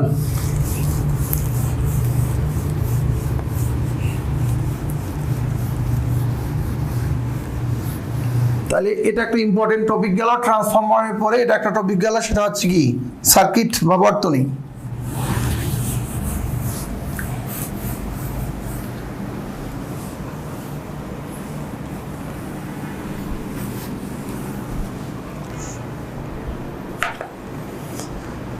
এবার আমরা আসি তোমার এটা গেল আমাদের কি বর্তনীর গল্প। এবার আমরা আসবো হচ্ছে রোধ, রেজিস্ট্যান্স। তারপর আমরা সিরিজ প্যারালালের রোধ, তুল্য রোধ নির্ণয় পরীক্ষা আসছিল, এটাও দেখব। রোধ কি জিনিস, রোধ বা রেজিস্ট্যান্স কি জিনিস, অর্থাৎ পরিবাহীর যে ধর্মের জন্য বা বৈশিষ্ট্যের জন্য পরিবাহীর মধ্য দিয়ে বিদ্যুৎ প্রবাহ চলাচলে বাধাগ্রস্ত হয়। পরিবাহীর যে অপ্রাসঙ্গিক অপ্রয়োজনীয় প্রশ্ন পড়ে, ইম্পর্টেন্ট প্রশ্নের গুরুত্ব কম হবে না, আন্দাজি আউফাউ প্রশ্ন পড়া যাবে না। পরীক্ষায় যে সমস্ত টপিক থেকে কোশ্চেন আসেই সেই টপিকগুলোকে মাথায় নিতে হবে একদম গেট বাই হার্ট করে। তাহলে রোধ কি জিনিস লিখে ফেলো, লেখো পরিবাহীর যে ধর্মের জন্য পরিবাহীর মধ্য দিয়ে বিদ্যুৎ প্রবাহ চলাচলে বিঘ্নতা ঘটে। পরিবাহীর যে ধর্মের জন্য পরিবাহীর মধ্য দিয়ে বিদ্যুৎ প্রবাহ চলাচলে বিঘ্নতা ঘটে। বলেছি পরিবাহীর যে ধর্মের জন্য পরিবাহীর মধ্য দিয়ে বিদ্যুৎ প্রবাহ চলাচলে বিঘ্নতা ঘটে। পরিবাহীর যে ধর্মের জন্য পরিবাহীর মধ্য দিয়ে বিদ্যুৎ প্রবাহ চলাচলে বিঘ্নতা ঘটে বা বাধাগ্রস্ত হয়, পরিবাহীর সেই ধর্মকে রোধ বলে। পরিবাহীর যে ধর্মের জন্য পরিবাহীর মধ্য দিয়ে বিদ্যুৎ প্রবাহ চলাচলে বিঘ্নতা ঘটে বা বাধাগ্রস্ত হয় আর কি। পরিবাহীর যে ধর্মের জন্য পরিবাহীর মধ্য দিয়ে বিদ্যুৎ প্রবাহ চলাচলে বিঘ্নতা ঘটে, দেখো পরিবাহীর যে ধর্মের জন্য পরিবাহীর মধ্য দিয়ে বিদ্যুৎ প্রবাহ চলাচলে বিঘ্নতা ঘটে, পরিবাহীর সেই ধর্মকে রোধ বলে। পরিবাহীর যে ধর্মের জন্য পরিবাহীর মধ্য দিয়ে বিদ্যুৎ প্রবাহ চলাচলে বিঘ্নতা ঘটে, পরিবাহীর সে ধর্মকে রোধ বলে, রেজিস্ট্যান্স বা রোধ বলে। দেখছো? তাহলে পরিবাহীর যে ধর্মের জন্য পরিবাহীর মধ্য দিয়ে বিদ্যুৎ প্রবাহ চলাচলে বিঘ্নতা ঘটে, পরিবাহীর সেই ধর্মকে কি বলা হয়? রোধ। এটা তোমাদের আলোচনা করা আছে কত পৃষ্ঠায় বলে দেই।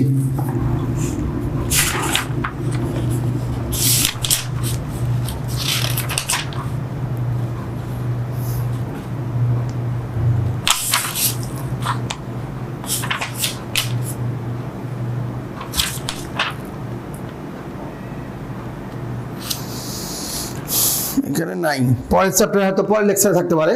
তো যাই হোক, এবার বলতেছে রোধ কি জিনিস আমরা বললাম। আচ্ছা, এখন রোধের সমান্তরাল সংযোগ কি বা সমান্তরাল প্যারালাল সংযোগ কি, সিরিজ কি, আমরা এগুলো দেখবো। ভেরি ভেরি ইম্পর্টেন্ট কোশ্চেন, 36 নম্বর বিসিএস আসছিল। সিরিজ ও প্যারালাল সংযোগে তুল্য রোধ নির্ণয়ের সূত্রগুলি লেখো। সিরিজ ও প্যারালাল সংযোগের তুল্য রোধ নির্ণয়ের সূত্রগুলি লেখো। Very very important. রোধ কি জিনিস হয়ে যাও বাস। এবার প্রশ্ন হচ্ছে 36 নম্বর বিসিএস কোশ্চেন, সিরিজ ও প্যারালাল। তোমাদের এখানে 533 পৃষ্ঠা আছে। প্রশ্ন কি? রোধ মানে কি? রেজিস্ট্যান্স মানে বাধা বললাম। প্রশ্ন হচ্ছে সিরিজ ও প্যারালাল সংযোগে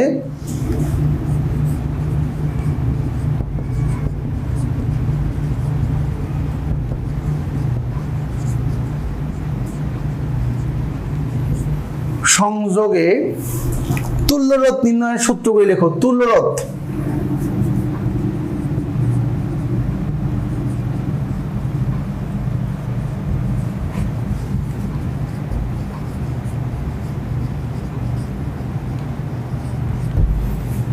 তুল্যরোধ নির্ণয়ের সূত্রগুলি লেখো। তাহলে ওই সিরিজের ক্ষেত্রে আগে সিরিজ সংযোগের তুল্যরোধটা পড়ি। হেডিং সিরিজ সংযোগের তুল্যরোধ।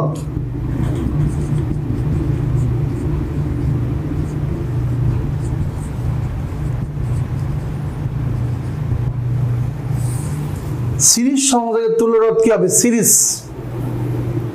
সিরিজ সংযোগের তুল্যরোধ, সিরিজ সংযোগের তুল্যরোধ। তাহলে কতগুলো রোধকে যদি পরপর এমন ভাবে সাজানো যায় আগের মতো করে, যে প্রথম রোধের শেষ প্রান্তের সাথে, আগের বার বলছিলাম কতগুলো বর্তনী বাল্বকে এমন ভাবে সাজানো হয়, একটু বলে যায় সিরিজের সংজ্ঞায় ওইরকম করে কতগুলো রোধকে যদি পরপর এমন ভাবে সাজানো হয় যে প্রথম রোধের শেষ প্রান্তের সাথে দ্বিতীয় রোধের প্রথম প্রান্ত এবং দ্বিতীয় রোধের শেষ প্রান্তের সঙ্গে তৃতীয় রোধের প্রথম প্রান্ত, এভাবে বাকিগুলো সংযুক্ত থাকে এবং একই প্রবাহ সব কটি রোধের মধ্যে প্রবাহিত হয়, তাহলে সেই সমবায়কে রোধের শ্রেণী সমবায় বলে। এটা হচ্ছে পৃষ্ঠা নম্বর 533, খুব সুন্দর দেখা আছে তোমাদের এই বইয়ের মধ্যে। তোমাদের যে লেকচার 2 এখানে নোট দেওয়া আছে, এটা তোমরা পড়ে নিবা। বাস, তাই এটাকে এখানে দিলাম, চিত্রটা এখানে দেওয়া আছে, দেখো R1 R2 R3,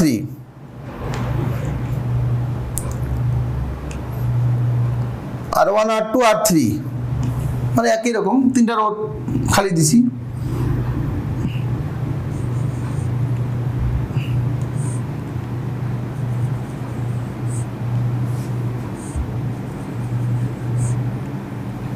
এই তিনটা রোধ মানে কি? বাধা। আগের মতো করে এই চিত্র আঁকবো, একটা সুইচ বা চাবি দিবা, তোমাদের বইয়ে চিত্র দেওয়া আছে। তিনটা রোধ,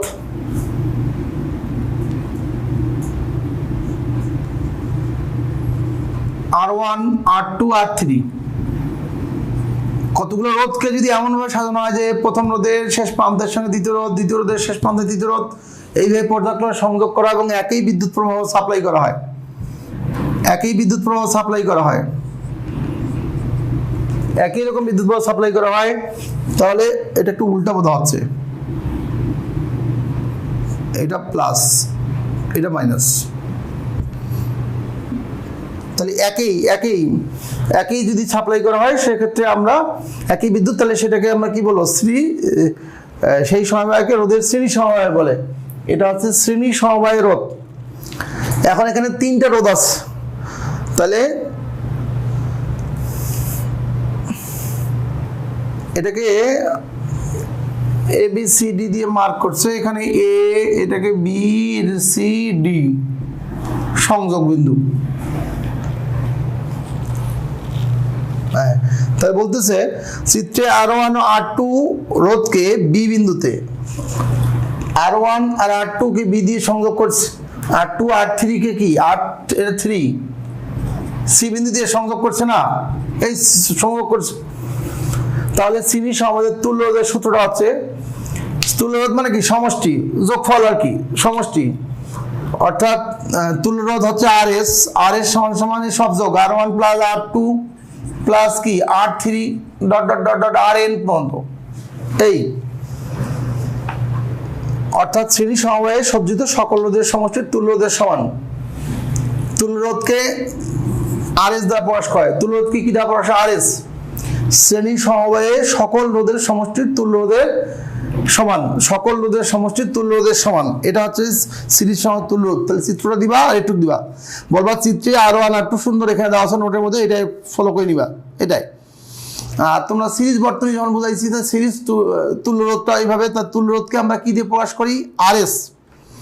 তাহলে RS সমান R1 plus R2 plus R3, বাস। R1 plus R2 plus R3, R1 plus R2 plus R3 নাকি? R1 plus R2 plus R3, ওকে। শ্রেণী সমবায় সজ্জিত সকল রোধের সমষ্টির তুল্যরোধের সমান। এবার সমান্তরাল সংযোগের তুল্যরোধটা একটু দেখি। সমান্তরাল সংযোগের তুল্যরোধটা দেখি। এটা গেল সিরিজ সংযোগের তুল্যরোধ। একটু হয়ে গেছে?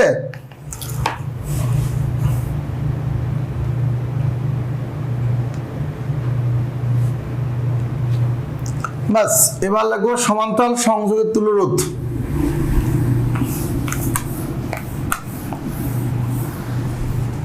সমান্তরাল সংযোগের তুল্য রোধ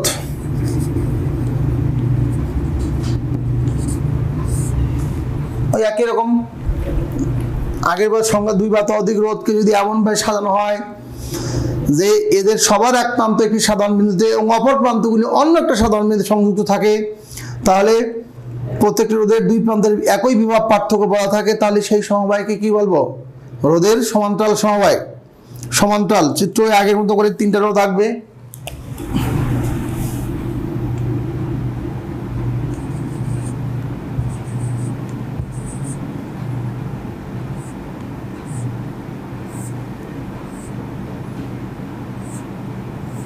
সবগুলোর এক প্রান্ত একটা বিন্দুতে, আরেক প্রান্ত আরেকটা বিন্দু, 3টা রোধ। এটা এ বি মনে করো, এ বি 3টা রোধ। রোধ মানে কি? বাধা।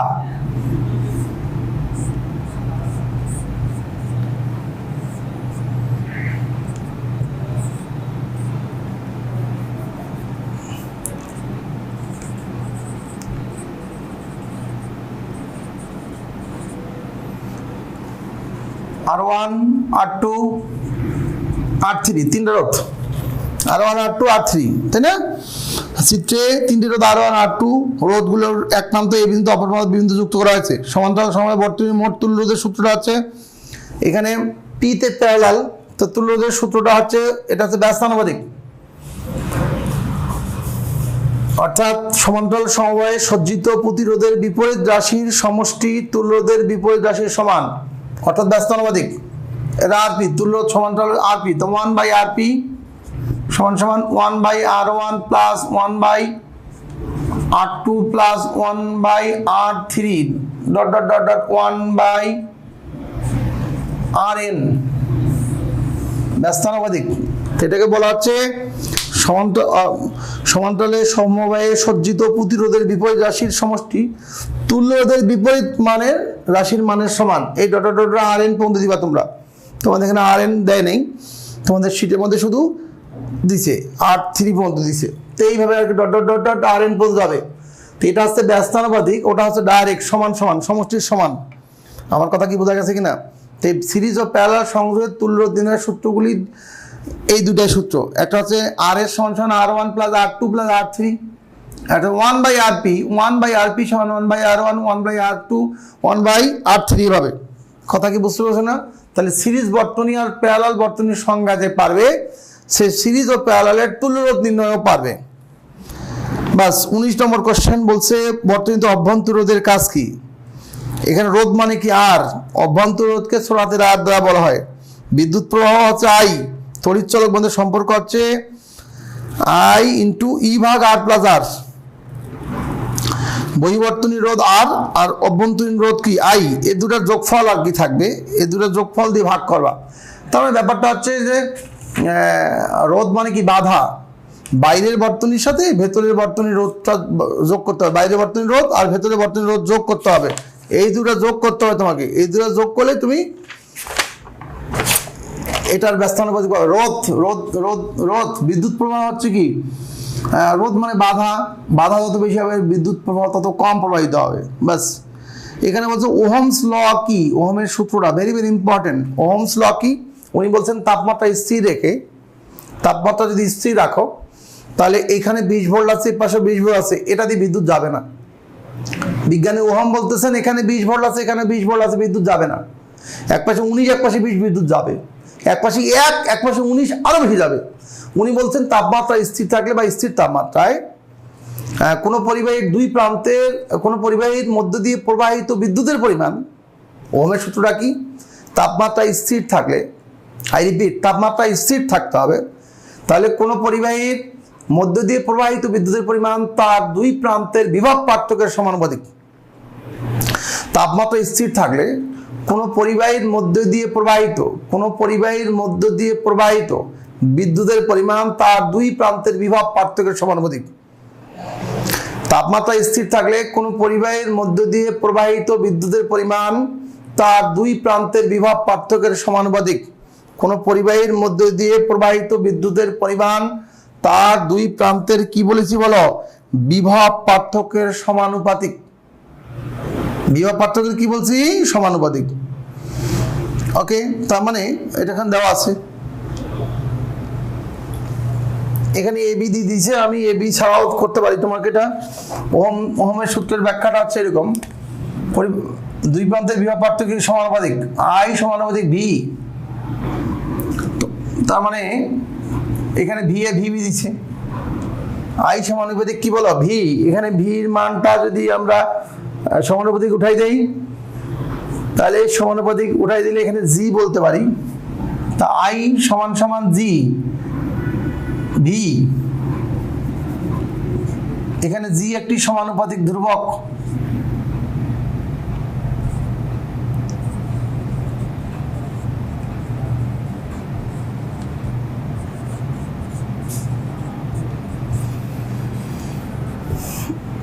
বা আই সমান সমান জি এর জায়গায় বলতে পারি 1/r ইন্টু ভি।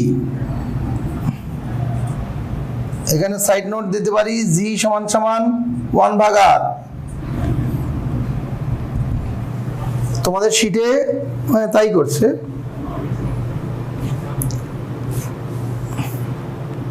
একটু কারেকশন করে নিবা, শিটটা একটু ভুল আছে, একটু কারেকশন করে নিতে হবে। অর্থাৎ আমরা বলতে পারি আই সমান সমান v/r, আই সমান সমান কি v/r, বা আর সমান সমান বলতে পারলে আর সমান সমান বলতে v/i, তবু হবে, বুঝো নাই? আর আই সমান সমান এটা 1/r না, এটা হচ্ছে v/r হবে। কারেকশন প্লিজ, এটা হচ্ছে তোমাদের ওহমস ল একটু কারেকশন আছে, এটা হবে এরকম। আচ্ছা আমার মতো করে লেখো তোমরা, আমার মতো করে তোমরা লিখে নিও, ওহমের সূত্রটা লিখে নিবা আগে, দিয়ে এটা লিখবা, এইটা বলতে হবে না, এই পর্যন্ত বললেই চলবে। এটা 1 নম্বর সমীকরণ দিয়ে বলবা, এটি 1 নম্বর সমীকরণটি ওহমের সূত্রের গাণিতিক ব্যাখ্যা। 1 নম্বর সমীকরণটি ওহমের সূত্রের গাণিতিক ব্যাখ্যা।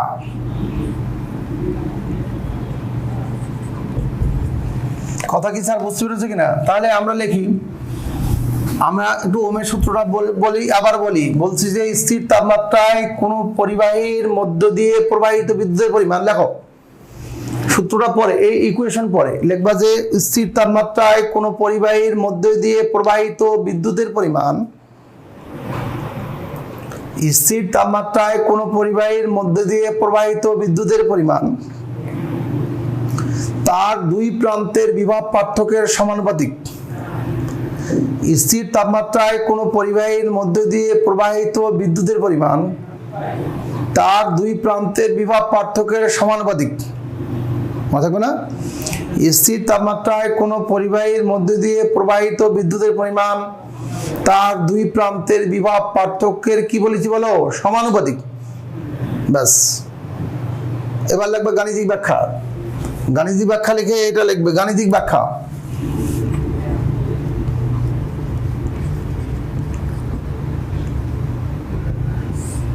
যদি তড়িৎ প্রবাহ আই হয়, যদি তড়িৎ প্রবাহ মাত্রা আই, বিভব পার্থক্য ভি,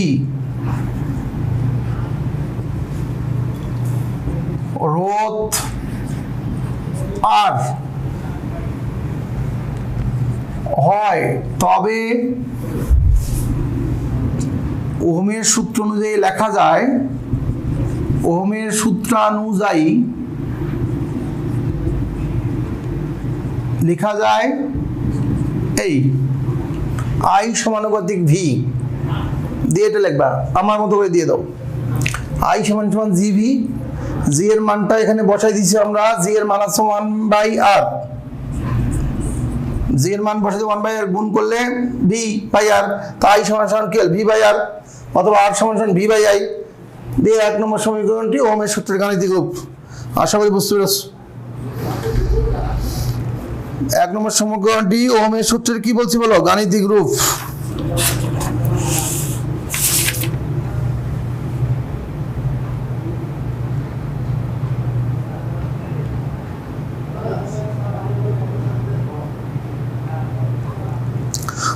বুঝছি ভাই, ব্যাস ক্লিয়ার। এবার বলছে সার্কিট ব্রেকার কি জিনিস, এটা তো তোমার নিজেই পড়বা। স্বয়ংক্রিয় সার্কিট ব্রেকার এখন আছে, দেখবা যে ইলেকট্রিক শক করে না, কেউ হাত দিলে অটো সার্কিট ব্রেকারটা পড়ে যায়, সুইচ অফ হয়ে যাবে, সুতরাং তোমার শক করবে না। সার্কিট ব্রেকার কি জিনিস নিজে পড়ে নিবা।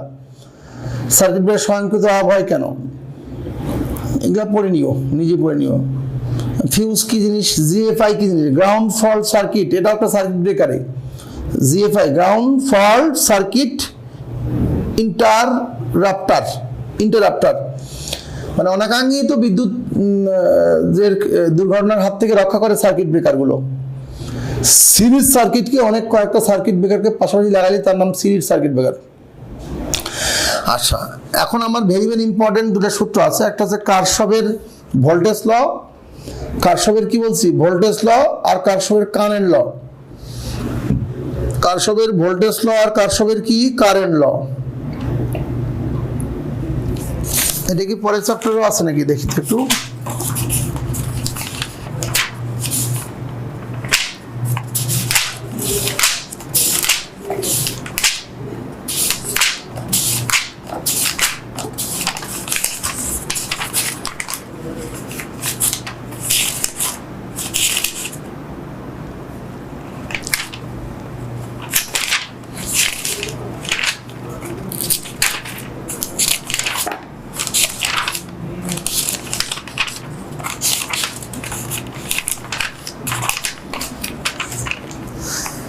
ঠিক আছে, এটা হয়ে গেছে। আমরা কারশফের ভোল্টেজ লটা দেখি।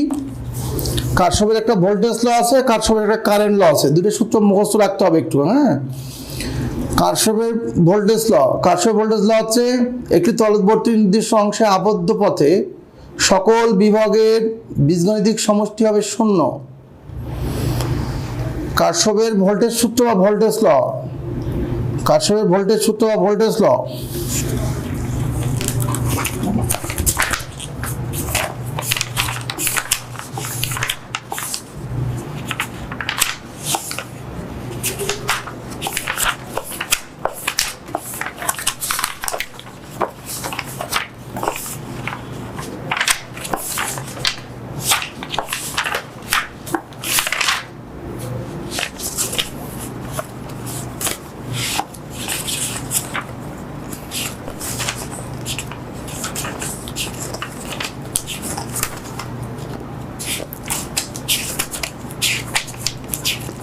ওকে দেখো কারশফের ভোল্টেজ সূত্র বা ভোল্টেজ ল, কারশফের ভোল্টেজ সূত্র, একটি তড়িৎ বর্তনীর নির্দিষ্ট অংশে আবদ্ধ পথে সকল বিভাগের বীজগণিতিক সমষ্টি হবে শূন্য।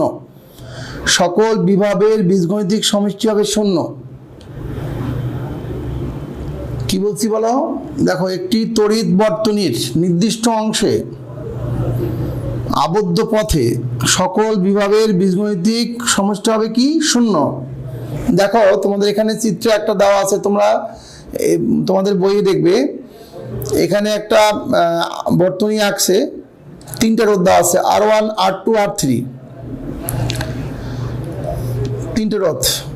45 ভোল্ট বিদ্যুৎ দিয়েছে, 45 ভোল্ট বিদ্যুৎ মাইনাস এটা 10 ভোল্ট 20 ভোল্ট 15 ভোল্ট, 10 20 আর 15 হলে কত হলো, 10 20 30 আর 15 কি 45।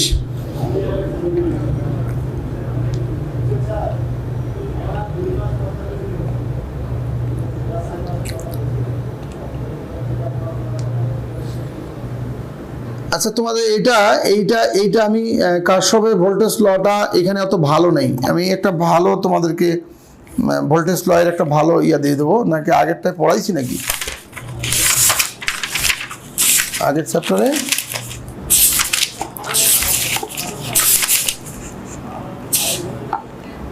ও পড়াইছি তো, ও কারশফের ভোল্টেজ সূত্র তোমাদের প্রথম লেকচারে পড়াইছি, সরি পড়াই ফেলছি। কোন আবদ্ধ বর্তনীতে অন্তর্ভুক্ত তড়িৎচালক শক্তির বীজগণিত সমষ্টি বর্তনীর বিভিন্ন অংশের প্রবাহ মাত্রা ও রোধের গুণফলের বীজগণিত সমষ্টিবান, অর্থাৎ তোমাদের পৃষ্ঠা নম্বর 512 কারশফের ভোল্টেজ ল পৃষ্ঠা নম্বর 512 পড়া হয়েছে, 512 কারশফের ভোল্টেজ ল 512, এটা পৃষ্ঠা নম্বর 512 পড়ানো হয়েছে।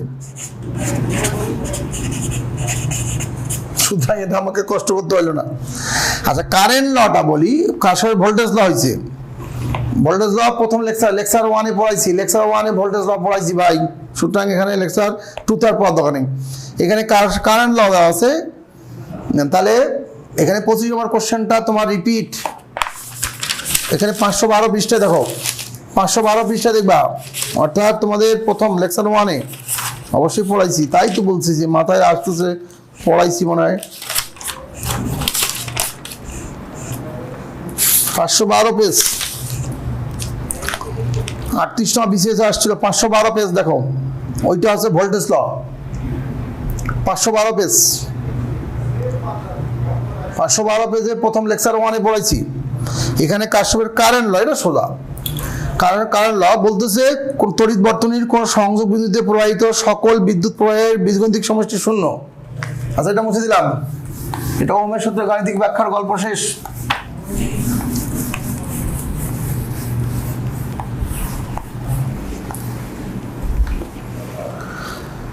কারশফ বিজ্ঞানী আর কি রে, ওর আর্টস কমার্সের ছেলেমেয়েদের জন্য বলতেছি, ওনার কারেন্ট ল আছে, ভোল্টেজ লটা আমরা লেকচার 1 এ পড়েছি, লেকচার 2 তে কারেন্ট লটা পড়াচ্ছি শুধুমাত্র। বলছে কোন তড়িৎ বর্তনীর কোন সংযোগ বিন্দুতে প্রবাহিত সকল তড়িৎ প্রবাহের বীজগণিতিক সমষ্টি হবে শূন্য। মনে করো এইখানে একটা বিন্দু, এই বিন্দুতে কারেন্ট ঢুকতেছে অনেকগুলো,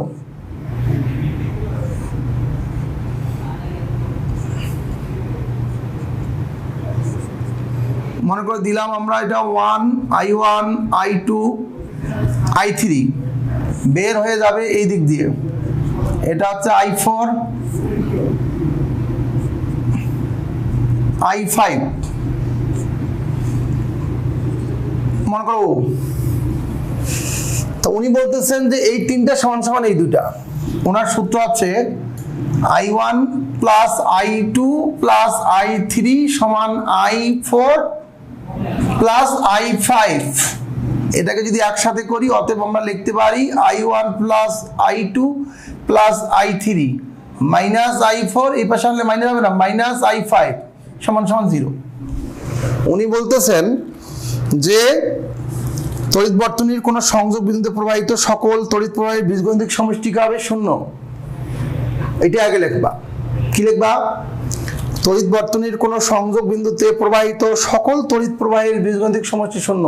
আবার বলি, তড়িৎ বর্তনীতে কোন সংযোগ বিন্দুতে প্রবাহিত, তড়িৎ বর্তনীতে কোন সংযোগ বিন্দুতে প্রবাহিত, তড়িৎ বর্তনীতে কোন সংযোগ, এই যে সংযোগ বিন্দুতে প্রবাহিত সকল তড়িতের বীজগণিতিক সমষ্টি শূন্য। এবার গাণিতিক ব্যাখ্যাটা আমি একটু আমার মতো করে বলি। এটা চিত্র, কারশফের, এটা হচ্ছে কারেন্ট ল, বা এটাকে প্রথম সূত্র বলে কারেন্ট ল।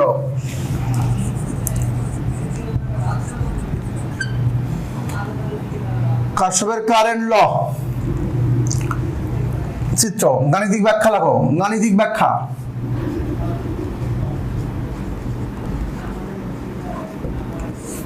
মনে করি ও বিন্দুতে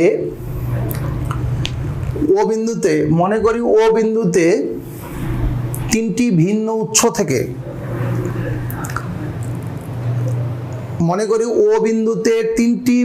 উৎস থেকে, প্রবাহিত তিনটি তড়িৎ প্রবাহ I1 I2 I3।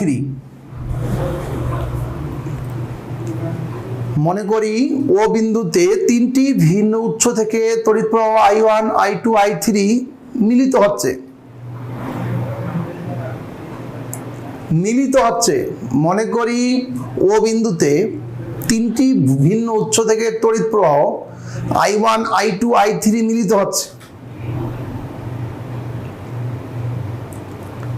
এবং ও বিন্দু হতে I4 এবং I5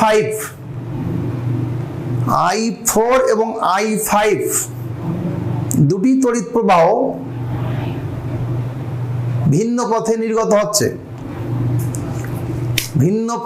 নির্গত হচ্ছে। আবার বলি, মনে করি তিনটি ভিন্ন উৎস থেকে I1 I2 I3 নামক তিনটি তড়িৎ প্রবাহ ও বিন্দুতে মিলিত হচ্ছে, এবং I4 ও I5 নামক দুটি তড়িৎ প্রবাহ ভিন্ন পথে নির্গত হচ্ছে, একটাতে মিলিত হচ্ছে, একটাতে নির্গত হচ্ছে ভিন্ন পথে। I4 I5 ভিন্ন পথে নির্গত হচ্ছে। তাহলে কারশফের সূত্র অনুযায়ী লেখা যায়, লেখো, তাহলে কারশফের সূত্র অনুযায়ী লেখা যায় এটা,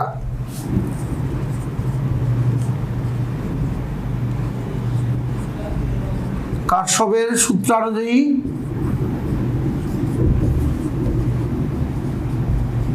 লেখা যায় এই I1 I2 I3 সমান I4 প্লাস I5, এটাকে এই পাশে আনলে এরকম মাইনাস হয়ে যাবে, দিয়া 1 নম্বর সমীকরণ করে দিবা। তোমাদের যে নোটটা এখানে দেওয়া হয়েছে এটা খুব ছোট হয়েছে, এই জন্য একটু ডিটেলস করে দিবা। ভাই 1 নম্বর সমীকরণ লিখবা যে 1 নম্বর সমীকরণটি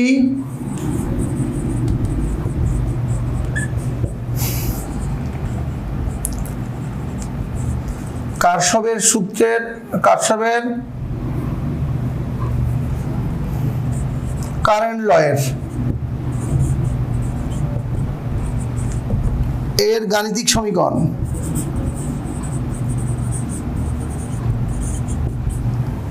কারশফের কারেন্ট লয়ের গাণিতিক সমীকরণ আছে 1 নম্বরটি, 1 নম্বর সমীকরণটি। ক্লিয়ার? ক্লিয়ার? বাস। ওপেন ও শর্ট সার্কিট, ভাই আবদ্ধ, আবদ্ধ, আবদ্ধ, একটা বদ্ধ, একটা ওপেন মানে কি মুক্ত, সার্কিট, এগুলো নিচে পড়ে নিও। ইউপিএস আর আইপিএস এর পার্থক্যটা একটু বলি। ইউপিএস আইপিএস ইলেকট্রিক ওয়ারিং এগুলো নিজে পড়বা, ইলেকট্রিক সুইচ নিজে পড়বা, আমি শুধু স্টেবিলাইজারটা একটু বলবো। UPS IPS, UPS IPS, what is the basic difference between UPS and IPS?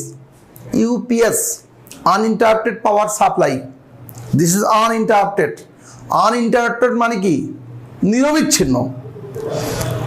R IPS instant power system, যদিও বই পুস্তকের মধ্যে দুটাকে সাপ্লাই লেখে, কিন্তু আইপিএস এ বলছি সিস্টেম, আইপিএস এর সিস্টেম, আইপিএস, আইপিএস এ বলছি সিস্টেম, ইনস্ট্যান্ট পাওয়ার সিস্টেম, আর ইউপিএস এ বলছি সাপ্লাই। এটা হচ্ছে সাপ্লাই, এটা হচ্ছে সিস্টেম, এটা সাপ্লাই। বেসিক ডিফারেন্সটা কি? আইপিএস এর ক্ষেত্রে ইনস্ট্যান্ট মানে কি তাৎক্ষণিক, আর ইউতে আনইন্টারাপ্টেড মানে নিরবিচ্ছিন্ন, বিদ্যুৎ চলে গেছে তুমি বুঝতেই পারো নাই, দিস ইজ ইউপিএস।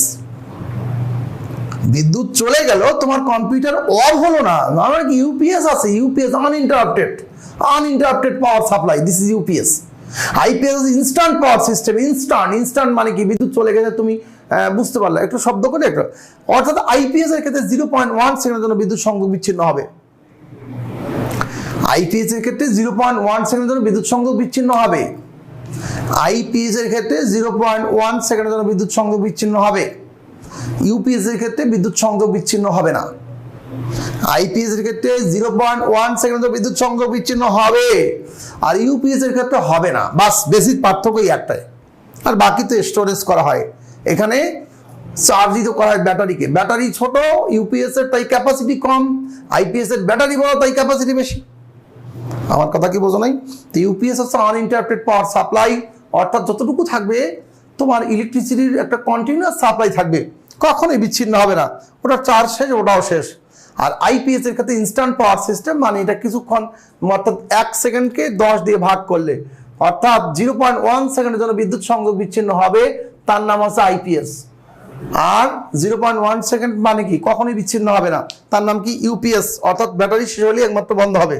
বুঝতে পেরেছো ভাই? ইউপিএস আইপিএস এর পার্থক্য, মেইন পার্থক্য এটাই। এখানে কি লেখা আছে পড়ে দেখো তোমরা।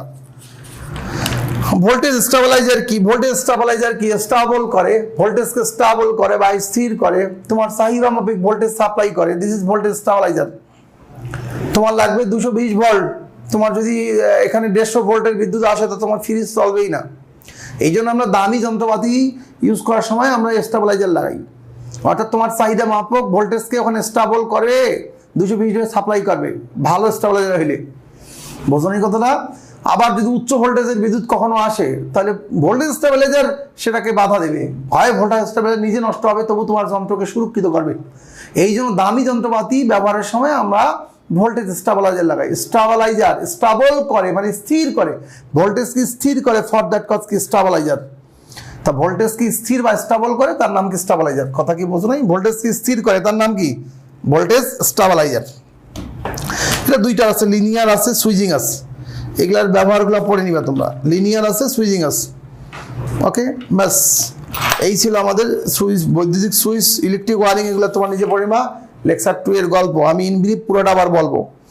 ইনব্রিফ আবার বলি ভাই, একটু চেষ্টা করি প্লিজ, মনোযোগ। আজকের গল্পের সারমর্ম, অর্থাৎ আজকের এই সমস্ত লেকচারের সারমর্ম মাত্র কয়েকটা শব্দ দিয়ে প্রকাশ করা যায়। ট্রান্সফরমার, সার্কিট, সার্কিট, রেজিস্ট্যান্স, ওকে, ওহমস ল, কারশফস ল, হাইলাইটেড টপিক। তাহলে আমি বলছি ভাই ট্রান্সফরমার তো নিম্ন ভোল্টেজ উচ্চকে নিম্ন, তার নাম কি ট্রান্সফরমার। কার্যপ্রণালীর ভিত্তি করে এটাকে দুইভাবে ভাগ করা যায়, স্টেপ আপ, স্টেপ ডাউন। এটা বেসিক একটা আয়তকার কোন কি বলে, আয়তকার লোহার তৈরি কোরের, লোহার তৈরি ওপরে কোর, লোহার তৈরি কোরের ওপরে এইরকম করে অন্তরিত তামার তার পেঁচিয়ে তৈরি করা হয়।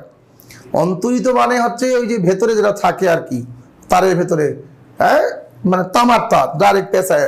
অর্থাৎ তোকে স্টেপ আপ যদি বানাও তাহলে সেকেন্ডারির দিকে কুণ্ডলীর পাস বেশি হবে, মুখ প্রাইমারির দিকে কুণ্ডলীর প্যাচ বা পাক কম হবে। আমি চিত্র সহকারে তোমাদেরকে দেখাইছি। অলওয়েজ বিদ্যুৎ যাবে প্রাইমারি দিয়ে, সেকেন্ডারি দিয়ে বের হবে। এতে স্টেপ আপ, সেকেন্ডারি বের হবে। আর যদি তোমার যদি ডাউন করতে চাও তাহলে গৌণ কুণ্ডলী বা সেকেন্ডারির পাক সংখ্যা কমাইতে হবে। বুঝলেন এই কথা না? এইটা হচ্ছে মেইন থিম। আর সূত্রটা হচ্ছে ইপি ভাগ ইএস, এনপি ভাগ এনএস, আর সমান আইএস ভাগ আইপি।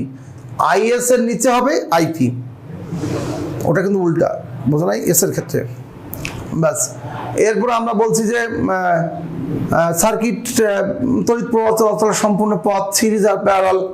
সিরিজ মানে কি একটার পর একটা লাগানো থাকে, একটা বিচ্ছিন্ন হলে বাকিগুলো অচল। হ্যাঁ, রোদের ক্ষেত্রেও বাল্ব, এমনি বাল্বের ক্ষেত্রে বুঝাইছি একটা, আর রোদের ক্ষেত্রে একই। অনেকগুলো রোদ রেজিস্ট্যান্স পাশাপাশি রাখলে সেটাকে সিরিজ বলা হয়। কিন্তু অনেকগুলো রোদের এক প্রান্ত এক জায়গায়, আরেক প্রান্ত আরেক জায়গায়, তাহলে সেটার নাম কি প্যারালাল। সিরিজের ক্ষেত্রে একটা বাল্ব নষ্ট হয়েছে, বাকি 19টা ভালো থাকা সত্ত্বেও চলবে না। প্যারালালের ক্ষেত্রে 19টাই নষ্ট, একটা ভালো তাও চলবে, তাই না? আমরা এগুলো পড়েছি। আমরা পড়েছি হচ্ছে তুল্য রোধ নির্ণয়ের সূত্র। সিরিজের ক্ষেত্রে আর এস সমান সমান R1 প্লাস R2 R3, আর প্যারালালের ক্ষেত্রে 1/RP সমান 1/R1 plus 1/R2 plus 1/R3 dot dot dot 1/Rn। আমরা পড়েছি কারেন্ট ল, বলছি কারশফের কারেন্ট ল, কোন একটা বিন্দুতে মানে ইন এবং আউট সমান হবে, যে পরিমাণ বিদ্যুৎ আসবে সে পরিমাণ বিদ্যুৎ বের হয়ে যাবে। এটাই তো, একসাথে করলে বীজগণিতিক সমষ্টি হবে কি শূন্য। কারশফের এখানে একটা চিত্র দেওয়ার চেষ্টা করেছি আর কি। পাশাপাশি তোমাদের সার্কিট ব্রেকার বা ফিউজ তার এগুলো নিয়ে আলোচনা করেছি টুকটাক। এই ছিল আজকের গল্প। প্রত্যেকে ভালো থাকবা। পরের ক্লাসে লেকচার 3 দেখাবে ইনশাল্লাহ। আমার ক্লাসগুলো তোমরা বারবার করে শোনার চেষ্টা করবে যারা আর্টস কমার্স স্টুডেন্ট আছো। এবং আমি যেগুলো পড়তে নিষেধ করি এগুলো নিষেধ, যেগুলো পড়তে বলে এগুলো হ্যাঁ, মানে যেগুলোকে হ্যাঁ বলতে বলছি সেগুলো হ্যাঁ, যেগুলোকে না বলতে বলছি সেগুলো না। কোনো সন্দেহ নেই, আমি বুঝে শুনেই বলেছি। তোমাদের প্রত্যেকের আশাপূর্ণ হোক, মহান সৃষ্টিকর্তা আল্লাহ তাআলা তোমাদেরকে তোমাদের নেক মাকসুদ পূরণ করে দিক এবং সঠিক টার্গেটে পৌঁছার তৌফিক দান করুক, স্পেশালি বিসিএস ক্যাডার বানায় দেখ। থ্যাংক ইউ, ভালো থাকো। আসসালামু আলাইকুম ওয়া রাহমাতুল্লাহি ওয়া বারাকাতুহু।